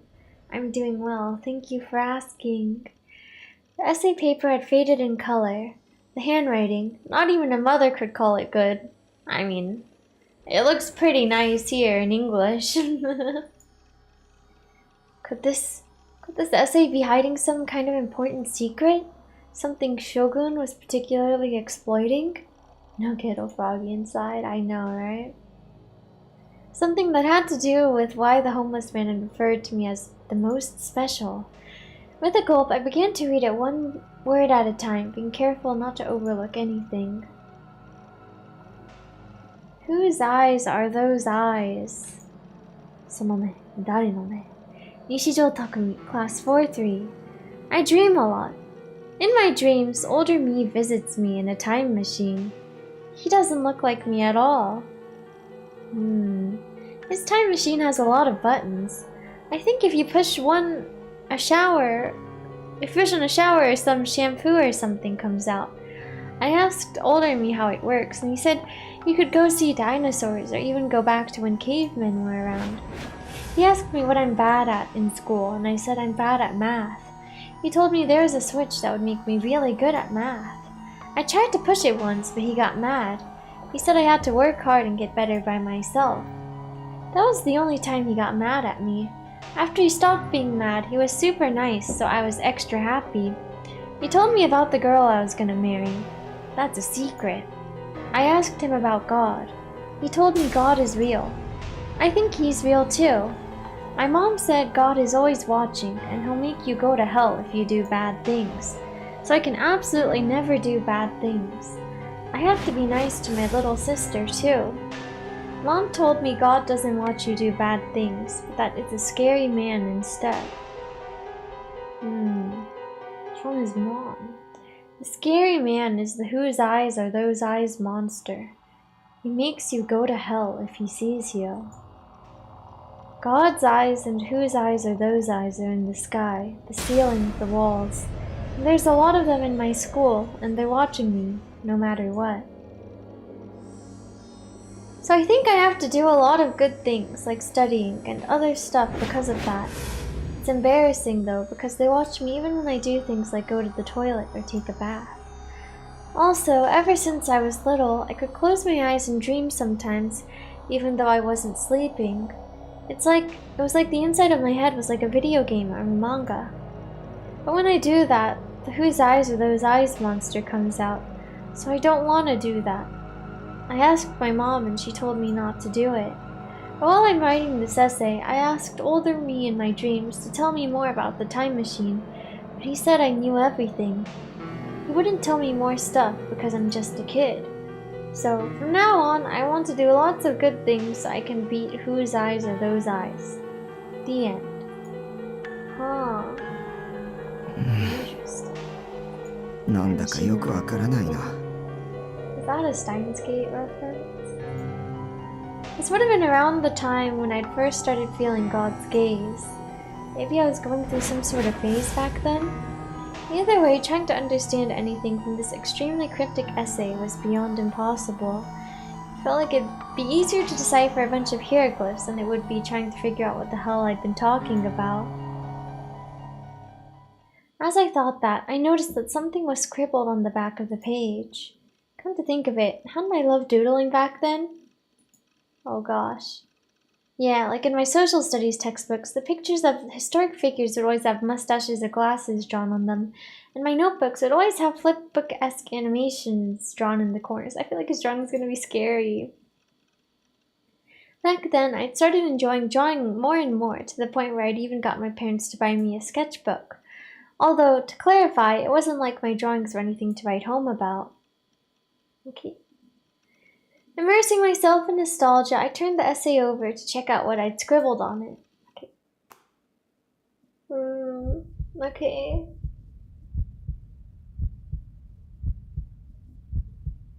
I guess this is the whose eyes are those eyes monster. It was an incomprehensible drawing. Is this the thing? Oh, is when we do the delusions and then there's like the sound like da, da, da, da, da, like flashes those images. Is it this drawing? I guess he did say when he has those delusions, the whose eyes are those eyes monster comes out. But But while it was definitely incomprehensible, there was still something familiar about it. Something I'd seen recently. IR2 Whether it was a mathematical formula, had some other kind of meaning, or was just a meaningless string of numbers and letters, I had no idea. But... Oh! Shogun. That's right, he had said that. This formula. It was the exact same one Shogun had posted out of nowhere back when he'd first come in contact with me in the chat room. Whose eyes are those eyes? And IR2. Two key things had come from the essay I'd written many years ago. Things that even I myself had forgotten. And if Shogun knew them, that would mean that he had been reading my mind after all. Okay. Within the Frisia reception room, or rather, the narrow space partitioned off by a few shelves being used as one, Lon sat deep in concentration, scanning through a number of files. Opposite to him sat Yua, huddled up and making herself small. She had been taking frequent glances at Bon in an attempt to read his expression. From an outsider's perspective, it appeared almost like a child showing their parent their report card. Bon was currently reading the report of everything Yua had investigated concerning the new gen cases and Nishijo Takumi. It also included the chat log between Takumi and Shogun from the day prior to the crucifixion case. As a result of her findings, Yua concluded that Takumi was undoubtedly the true culprit behind the new gen cases. すごいわね。はい、一応。Maybe she can get a job there. Yeah, hung her head apologetically in response to Momose's praise. She stared at the ghetto foggy strap hanging from the bag below her feet. She was speaking with a detective and the boss of an investigation firm. In terms of investigating, they were as professional as one could get. Compared to their prowess, information gathered by the investigation of an ordinary high school girl would be akin to childish scribblings. And yet, despite the supposed gap, Bon and Momose found themselves both impressed by the quality of the report. なかなかいい着眼 Good for you, Yua. よく調べたな。とりわけこの西条匠の多重性ってのが興味深い。西条匠は多重人格であり、オリジナルとなった西条匠の人格が眠っている。本当に面白いわ。まあでもちょっとばかり現実離れしすぎ。刑事さんはそのはっきり言っていいかい？ Her face stiffened, but after a moment Yua 警 nodded. 察じゃ西条匠は In the police's eyes. 容疑者として見ていない。へえ、そうなの。For real, for real? Not just Yua, but Momose gaped in amazement as well. A wry smile formed on his lips. He leaned back in his seat and rested the back of his head in his な hands. くとも貼り付け事件じゃ西条は白だ。 I see. 遺体を貼り付けていた杭には指紋が Oh, ぺっ fingerprints. たり付着しててな。西条の指紋を手に入れて照合してみたんだが、全く合致しなかった。Yua was turning paler by the second. Her lips trembled. Now that everything she had believed in had collapsed beneath her feet, feelings of guilt at the awful things she had said to Takumi encroached upon her heart. 杭にあった指紋から容疑者についてはほぼ固まってんだ。Whose まだ fingerprints マスコ are ミに those も公表してないけ fingerprints? どな。ちなみにそれ、諏訪のお手柄だったりする。諏訪ちゃんは頑張ってるっていうのに。実はあれ、捜査本部から外されたんだわ。はあ。本来の捜査サボって G I see. 上司にバレちゃった。Ahaha. This was the reason why his subordinate, Sua, had been the one to inform him of the 7th incident. There had been no reason for anyone else to call an investigator that was no longer working the case. Oh. あんたね、もっとうまく立ち回りなさいよ。まあバンちゃんに G レートのことを教えた私にも責任はあるけど。気にすんなって。それに G レートの件は個人的にも気になってたんだ。まあ西条にしても貼り付け以外の事件、もしかするとユアちゃんの推理がたどニュージェネは同一犯による連続殺人事件。まだな。ただ、ついさっき第7の事件が起きたようだしな。個人的には犯人は複数いると思ってる。いろいろ喋っちまった。口外したって知られたらクビになっちまう。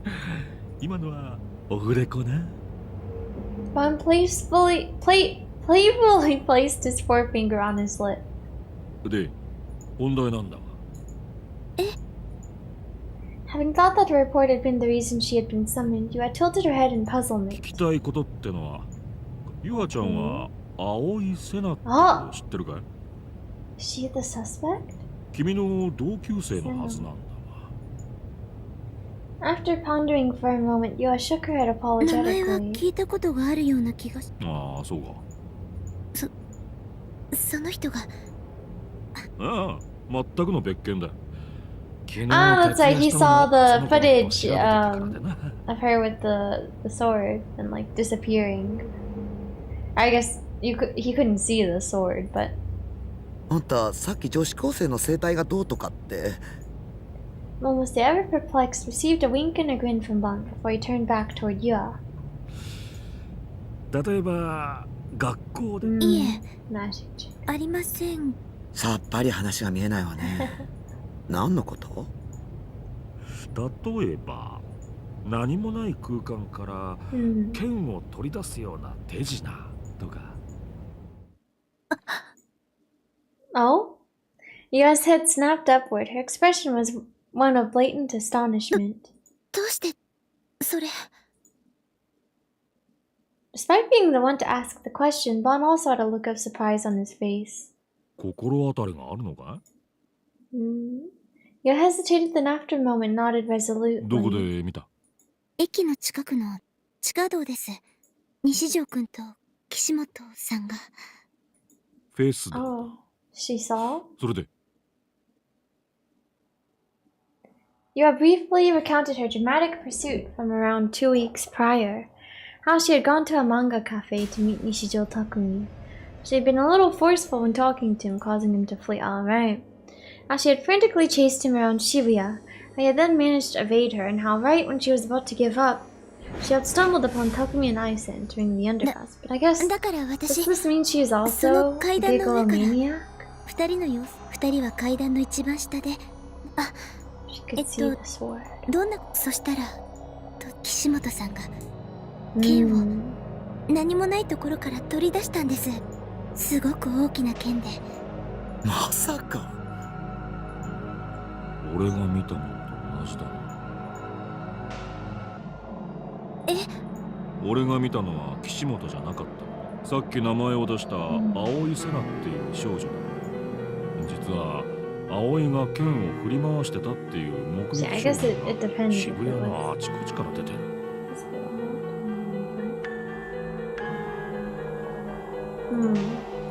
その手品、渋谷の若い子たちの間で。でも私が見たあれはそれに。他にも何か見たの？信じてもらえるかどうかわからなくて。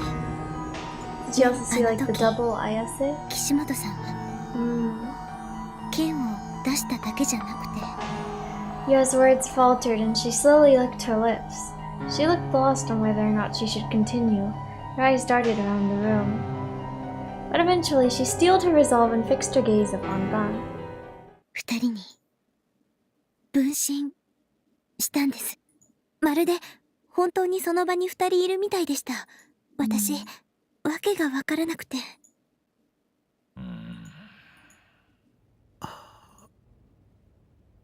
A heavy silence covered the reception room. All three within it were at a complete loss for とに words. かく一体どんな種があるのかわかんねえが、そんな手品みてえな真似ができる連中がこの渋谷には何人かいるらしい。 I see. All of our next TV all go. それと岸本綾瀬も Yeah. 青井瀬 Kyo 奈 said も Noah. 西条匠と接触したことは確認済み。これが偶然とは思えねえわけよ。西条くん、あの少年の周囲ではどうも現実離れしたことばかりが起きてるような気がする。 As Ban said that, his words from the call before reappeared in his mind. 怪獣か魔法使いで済ませられるならやっぱだいいけどね。Ban's murmur did not reach the other two. Averse to the gloomy atmosphere, Momose took a breath and sipped on the tea her subordinate had brought over to her. Then, as she brought the cup back down, she put on a smile and unceremoniously made to change the topic. ところで岩ちゃん、そのカバンにぶら下がってるカエ Little ル、 Froggy! 最近流行ってるんでしょ？はい。 Yo gave a sigh of relief, having been saved by the kind company なんて president. 言うんだっけ？ Little カエル Froggy! です。いろいろ種類が出てるんじゃなかった？ 10 種類ぐらい。はい。私は友達からもらっただけなので詳しくは知らないんですけど。 From a friend, you say. なんだってこんな手抜き商品が流行るんだろうな。みたいだ。バンちゃん、寝言は寝てから言いなさい。冗談だって。私も実はあら、結構可愛いと思うけどね。ももちゃんの見る目も衰えたな。世論は私の方が正しいって証明してるじゃない。バンちゃんも買いに行った方がいいわよ。一体どこへ行けば買えるものなんだ？ゲロカエルの専門ショップがあちこちにあって。専門ショップだ？ Exclusive そこで shops. 金曜日に行列に並べば金曜日。毎週金曜日に新しいデザインのものが発売になるんです。While Yo was in the midst of speaking, Bana turned to Momose while scratching the stubble on his chin. 金曜か。流行るとは思えないものが流行ってて G レートは毎週末に上昇する。まさかバンちゃん。当たってみる価値はあるかもな。 Ghetto Froggy? Okay. Ah. Tokyo General Hospital. Back at this waiting room. Oh wait, this is the one Ayase is staying at, I guess. Okay. The second I poked my head into the school on Thursday, Misumi-kun immediately invited me to go see Ayase in the hospital with him. Given that the idea hadn't even crossed my mind, it caught me off guard. But before I'd even been able to respond, Mimi said she wanted to come too for whatever reason, and I ended up being swept along with her as a result. Now let me be clear, I had a heart and all. But considering the menace known as Shogun was drawing closer and closer to me, I didn't think this was exactly the time to show it. I didn't want to die. Coming in through the front entrance, Misumi-kun looked around the lobby in confusion. どうしたの？いや、岸本の病室ってどこなんだろうなって思ってよ。 Had he seriously come this far without knowing that? This guy was beyond belief ここは sometimes. 外来棟だよ。病棟は隣。そうなのか。大地、しっかりしてよ。Nurse. AH Tokyo General Hospital. It was the hospital I'd gone to ever since I was a kid. I'd even come here just the other day, so I was pretty knowledgeable on where everything was. Dr. Takashina's face flashed across my mind, and I involuntarily groaned to myself. As I walked to the hospital ward, Mitsumi-kun turned to me. で、病棟の何号室だと思う？そんなのわかんないよ。This was a general hospital, so there were obviously a ton of different wards and departments. If I had to guess... 多分外科でももしかすると精神科かも。There hadn't been any visible injuries on Ayase after she'd fallen, and considering she'd attempted suicide, her mind had likely been brought to the brink, so her being in the psychiatric ward seemed very possible. Even I'd been taken to the psych ward after the uproar at O-Front. タクって物知りだな。常識でしょ、常識。ね、タク。I don't think it's necessarily common sense. I might not have known if I hadn't come here so many times in the past. You sleep, good luck. Alright, good night, G6. Thank you for watching. I probably won't stream for too much longer either. I have to do some stuff before I go to bed. Right as we were entering the hospital ward, Nimi ground to a halt. 私、お手洗い行ってくる。先に行ってて。With a wave of her hand, Nimi quickly headed back toward the outpatient ward. Thinking that wandering around the ward would cause problems for the patients, we decided to ask for help at the nurses' station. And just like I'd predicted, they told us she was on the floor for psychiatric patients.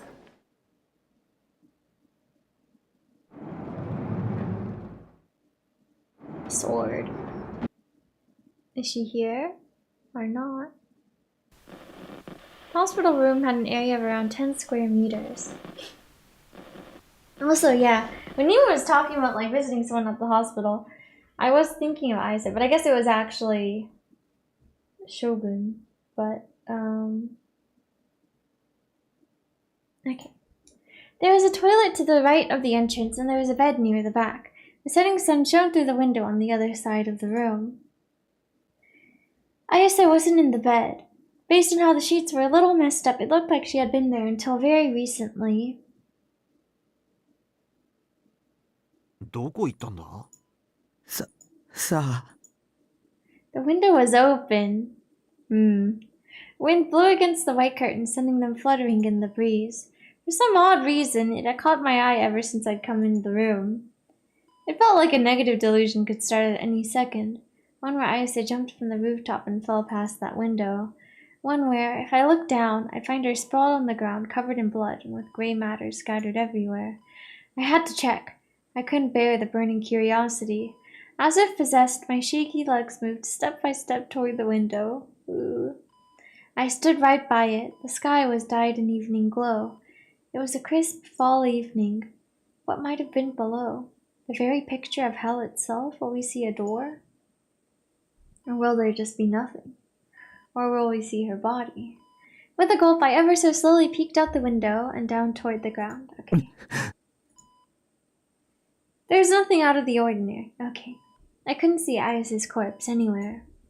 Guess I'd just been paranoid. But when I went to retract my head in relief, I noticed it. Okay, what did you notice? Oh? Whose eyes are those eyes? On the window, one story below, a single towel was waving in the wind. I assumed it was just a normal white towel, but words of some kind were scrawled on it in dark blue lettering. Due to it flapping in the wind, I couldn't quite figure out what it said. Not that I really cared. The words scribbled on some towels shouldn't have bothered me at all. But a part of me still tried desperately to read it. And when I looked closer, I saw... Whose eyes are those eyes? Whose eyes are those eyes? I was speechless. I couldn't look away. And right after... it was gone. The towel suddenly pulled back through the window. Almost as if they had known I'd been looking at the towel at that very moment. No, that couldn't be possible. Nobody I knew could have been in the room below me. Nobody I knew had been hospitalized. Even if someone other than a patient were stalking me from the room below, it would have been impossible for them to predict that I would peer down from here, right? There were no surveillance cameras in the rooms. It was all just a coincidence. It had to be. But what if, maybe, just maybe, it wasn't. Terror creeping up my back, I turned back toward the entrance. There was nobody there. The door was shut. I immediately pulled myself away from the window, feeling incredibly uneasy. Don't think about it. Try as hard as you can not to. This was a coincidence, a simple coincidence. That was what I told myself. 見ろよタク、変な本があるぞ。I suddenly realized Misumi-kun was calling me. He had taken a magazine from high up on the shelf and was staring at it fixedly. ヌーだぜ、ヌー。 New. この雑誌、まだ続いてたんだな。New is a magazine that focused on all facets of the occult.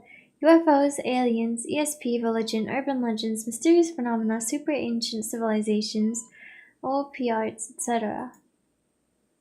It wasn't difficult at all to believe that our very own Ayase would be reading it.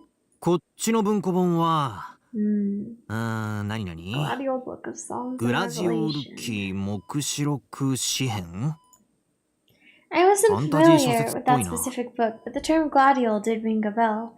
Where had I heard it again? I was pretty sure it'd been pretty recent. Ayase had mentioned it to us. 岸本と付き合うとなると、この趣味に合わせないといけねえのか。 Are you still not 大変そうだぜ、 giving up on dating これは。 Ayase, even after being turned down in an instant last time? The sword. Suddenly, Ayase's D-sword came into view in the corner of my eye. It was leaning against the window. It looked like a space battleship ripped right out of a sci-fi movie. My opinion on it hadn't really changed either. It was an awesome-looking sword, possessing equal parts beauty and cruelty. Even though it wasn't glowing, and even though it was just leaning against a window, it still had the typical impressive feeling of presence to it. Misumi-kun showed no sign of noticing the sword. Huh. So the eyes of normal people couldn't see them after all. I wonder, if I were to take it without Ayase knowing, would the sword become mine? If I could really obtain a D-sword with zero effort, then there was no time to waste here. The desire to do so bubbled up within me. Good evening. Oh, hello, Vietnamese Lemioneko. Welcome. The gulp, I timidly, ever so timidly, reached out for the sword. I grabbed the hilt. Or, well, I tried to grasp it. My hand had gone right through it, leaving me grasping only thin air. I tried once more, but the result was no different. I couldn't grab it. I couldn't even touch it. That mean the sword wasn't real booted? As mutual recognition hadn't been achieved, it was no more than Ayase's delusion. An illusion, a dream, an after-image. 何やってんだお前。 Oh, it looked really weird to him. Misumi-kun looked at me in confusion. Okay. We then waited for around 10 minutes, but Ayase still showed no signs of coming back. Same thing for Nimi. She was still in the bathroom, apparently. Where could she have actually gone? リミって、この病室の場所知ってたか？ We'd asked for the location at the nurse's station after Nimi had left. She could very well be wandering all throughout the hospital as we spoke, not having any idea where we were or where this place was. あいつバカだからな。俺たちみたいに誰かに聞こうって発想が What ない is のかも she し up んねえ to ぞ。 right now? 探しに。 I felt uneasy not being with Nimi. I couldn't say for sure that this hospital was safe. If Shogun were reading my mind right now, he would have known that I was そう here. だな。待つのも飽きたし。なあ、ぶっちゃけ、リミとは付き合ってんのかって聞いてんだよ。 Given off the 付き合って vibes ないよ。 recently. Despite what I'd said, my face was still flushed. Me and Nimi dating. It was true that I'd had delusions of that many times. I hadn't been interested in 3D in the past, but nowadays, Nimi was becoming more and more important to me with every passing day. Back when Nimi had said she'd stay by my side, she'd also said the following. そんなの友達だからに決まってるでしょ。 In other words, she only saw me as a friend. There's no way in hell she'd want to start a romantic relationship with an otaku freak like me. Besides, Nimi would probably be a bit slow on the uptake with that kind of thing. Okay, we're leaving. I split ways with Misumi-kun and went to look for Nimi or Ayase. Misumi-kun had gone downstairs, I decided to take my search above. Okay. Amisha! Roha! Amisha! I passed by an older patient in the corridor, probably around his 50s. He was staggering down the hall while calling out to someone named Ami-chan over and over. I ignored him and headed farther into the corner. Nobody seemed to mind me wandering around the hospital, maybe since I'd used to come here pretty often. But for every corner I turned and for every door I saw open, I felt my heart rate increase at the thought of Shogun entering from them. And not only that, the occasional crazed screams and cries coming from any number of directions weren't exactly good for my mental state. The corridors uniformly dyed a cream color. Some of the rooms were open, some were closed, and to make sure that there were no signs of Shogun being around, I peeked into a whole bunch of them. Each room had 2 beds lined up next to each other, with person-shaped bulges laying underneath the sheets, likely sleeping patients, but their faces were always in a blind spot so I couldn't see them. There weren't many people walking through the corridors. Just the man calling for Ami-chan and a single nurse. Those were the only 2 I passed by. I didn't really want to be here. I didn't know why, but that feeling refused to leave me. The atmosphere was heavy. It wasn't oppressive per se, but I had the nagging feeling that I shouldn't have been there.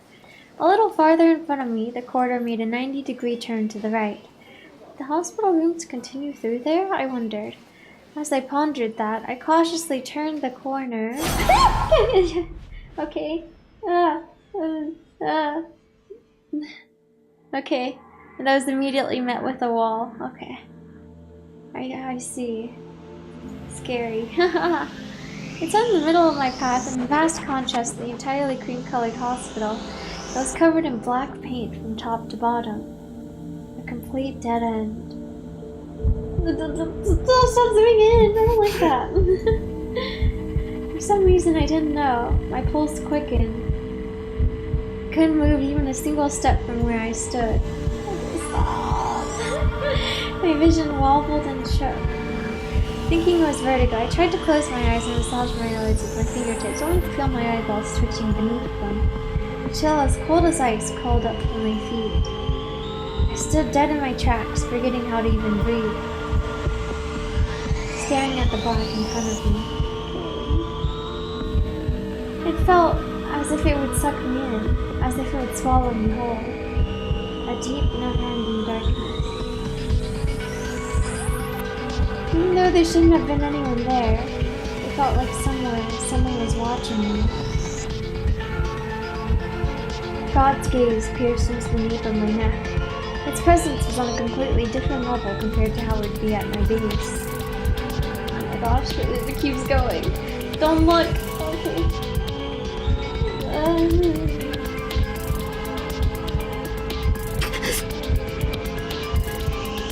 Mustering all my mental strength, I managed to close my eyes. I was finally able to breathe again, and I stepped back while gasping for breath. With my head facing down toward the ground, I fled through the corridor. I sped back to the floor with Ice's room, gasping and wheezing all the way. I touched the nape of my neck and felt sticky sweat oozing from it. But the sweat wasn't just coming from there. My entire body was drenched in it. What the hell was going on? Was Shogun reading my mind? The presence of God's gaze wouldn't go away. My wheezing and shivering refused to calm down. Exhaustion had devoured my motivation in an instant. I wanted to go home. I wanted to have Mimi take care of me as we locked ourselves in my base. It wasn't like me visiting Ayase would make her happy. If anything, it would probably do the complete opposite. I was an idiot for coming along with Misumi-kun. The guy clearly had an agenda, and it was at complete odds with me. I had no reason to be here. I should just go home. I was waiting for my door. For either Shogun or Yua appeared. They always appeared whenever I least expected it. I bet they'd pinned down where I was with ease. No matter where I was, I needed to be prepared. Tracing the wall with my hand, I staggered my way to Ayase's hospital room. Had Misumi-kun gotten back yet? Hoping he'd found Mimi, I dragged my legs forward. 山井さんがまたアミーちゃんっていう名前を呼んでたんですよ。I heard the voice of a nurse coming from ahead. Looking up, I saw that two of them were walking in my direction. One was young and the other was a well-built, middle-aged lady. それこの病院に伝わる怪談よ。 Ghost story? 誰も知らない幻の病室があって、そこにアミーちゃんが入院してるらしいわ。もう何年も前からある噂。 I looked back down and waited for the two to pass by. I held my breath to hide my ragged breathing. I could easily tell they were giving me suspicious looks, but they still ignored me all the same. After the two nurses passed me, I continued my endeavor and arrived at the nurse's station. I must have missed Ayas's room, as it should have been a bit before. Clicking my tongue, I wiped the sweat off my forehead. It still felt like I was being watched. The depths of my chest throbbed with pain. My ears were ringing too. I felt absolutely terrible. My body was a total wreck. I hadn't felt anything like this when I first got here. What the hell had happened to me and my body? The pain overwhelming me and becoming too much to bear, I went to ask for help from the nurses at the nurse's station. Oh. There was only one nurse there, Suki. She didn't seem to have noticed me. Her back was turned to me, and she was mumbling something while deeply absorbed in whatever she was working on. In her hand was a clipboard. She was writing something on the form stuck to it. 信仰の救いあれ、信仰の救いあれ、信仰の救いあれ、信仰の救いあれ、信仰の救いあれ、信仰の救いあれ、信仰の救いあれ、信仰の救いあれ、信仰の救いあれ、信仰の救いあれ、信仰の救いあれ。Oh! I'd seen this person before. She was that one nurse, Hazuki-san. Oh, this is the AH Tokyo General Hospital Psychiatry Ward. Of course she'd be here. She'd already attended to me twice in the past month alone. Oh man, this is perfect. If I called out to her, she'd surely help me with whatever I... An urgent sounding ringing noise suddenly rang throughout the room. The divine might save us. Hazuki-san put down her clipboard in surprise and operated a switch with her hand. The ringing sound was cut off. Is she back to normal now, or...? She telephoned Paige to do some nursing thing, and she rushed out of the nurse's station in a flurry. Why hadn't she noticed me? Even though I was suffering from so much pain right behind her. I could barely stay standing. The vertigo was awful. With no other choice, I decided to go into the nurse's station to wait for someone to get back. I found a stool around where Hazuki-san had been standing, then sat down. My head ached. It felt like it had back when the earthquake hit a week ago, but this pain had a different nature to it, or so it felt anyway. Okay. I think I might end stream here, and we'll continue with this next time. I don't know, I'm like, is more stuff gonna happen? I'm like, maybe I should leave it, you know, next time. Let me see, there were some tips we didn't read, so let me do those first. The Gladiol Book of Psalms and Revelation. Fictional. A high fantasy novel based on the Eastern European myth of Gladiol, the wicked-hearted king. With the saga in its entirety being told over the course of 23 volumes, it depicts the battle between the 7 Black Knights and Gladiol. It was written by R.C.O. Ziegler from 1929 to 1951. The series has been translated into several languages, but it never gained widespread appeal due to its rather esoteric writing style. Ziegler's other works related to the Gladiol mythos include The Gladiol Book of Kings and Wicked Hearts, Apostolic Letter, and more. All of these works are collectively referred to as the Gladiol Saga.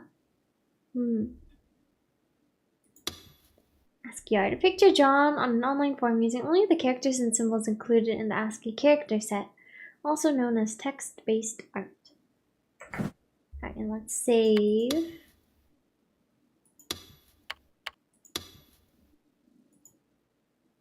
Okay.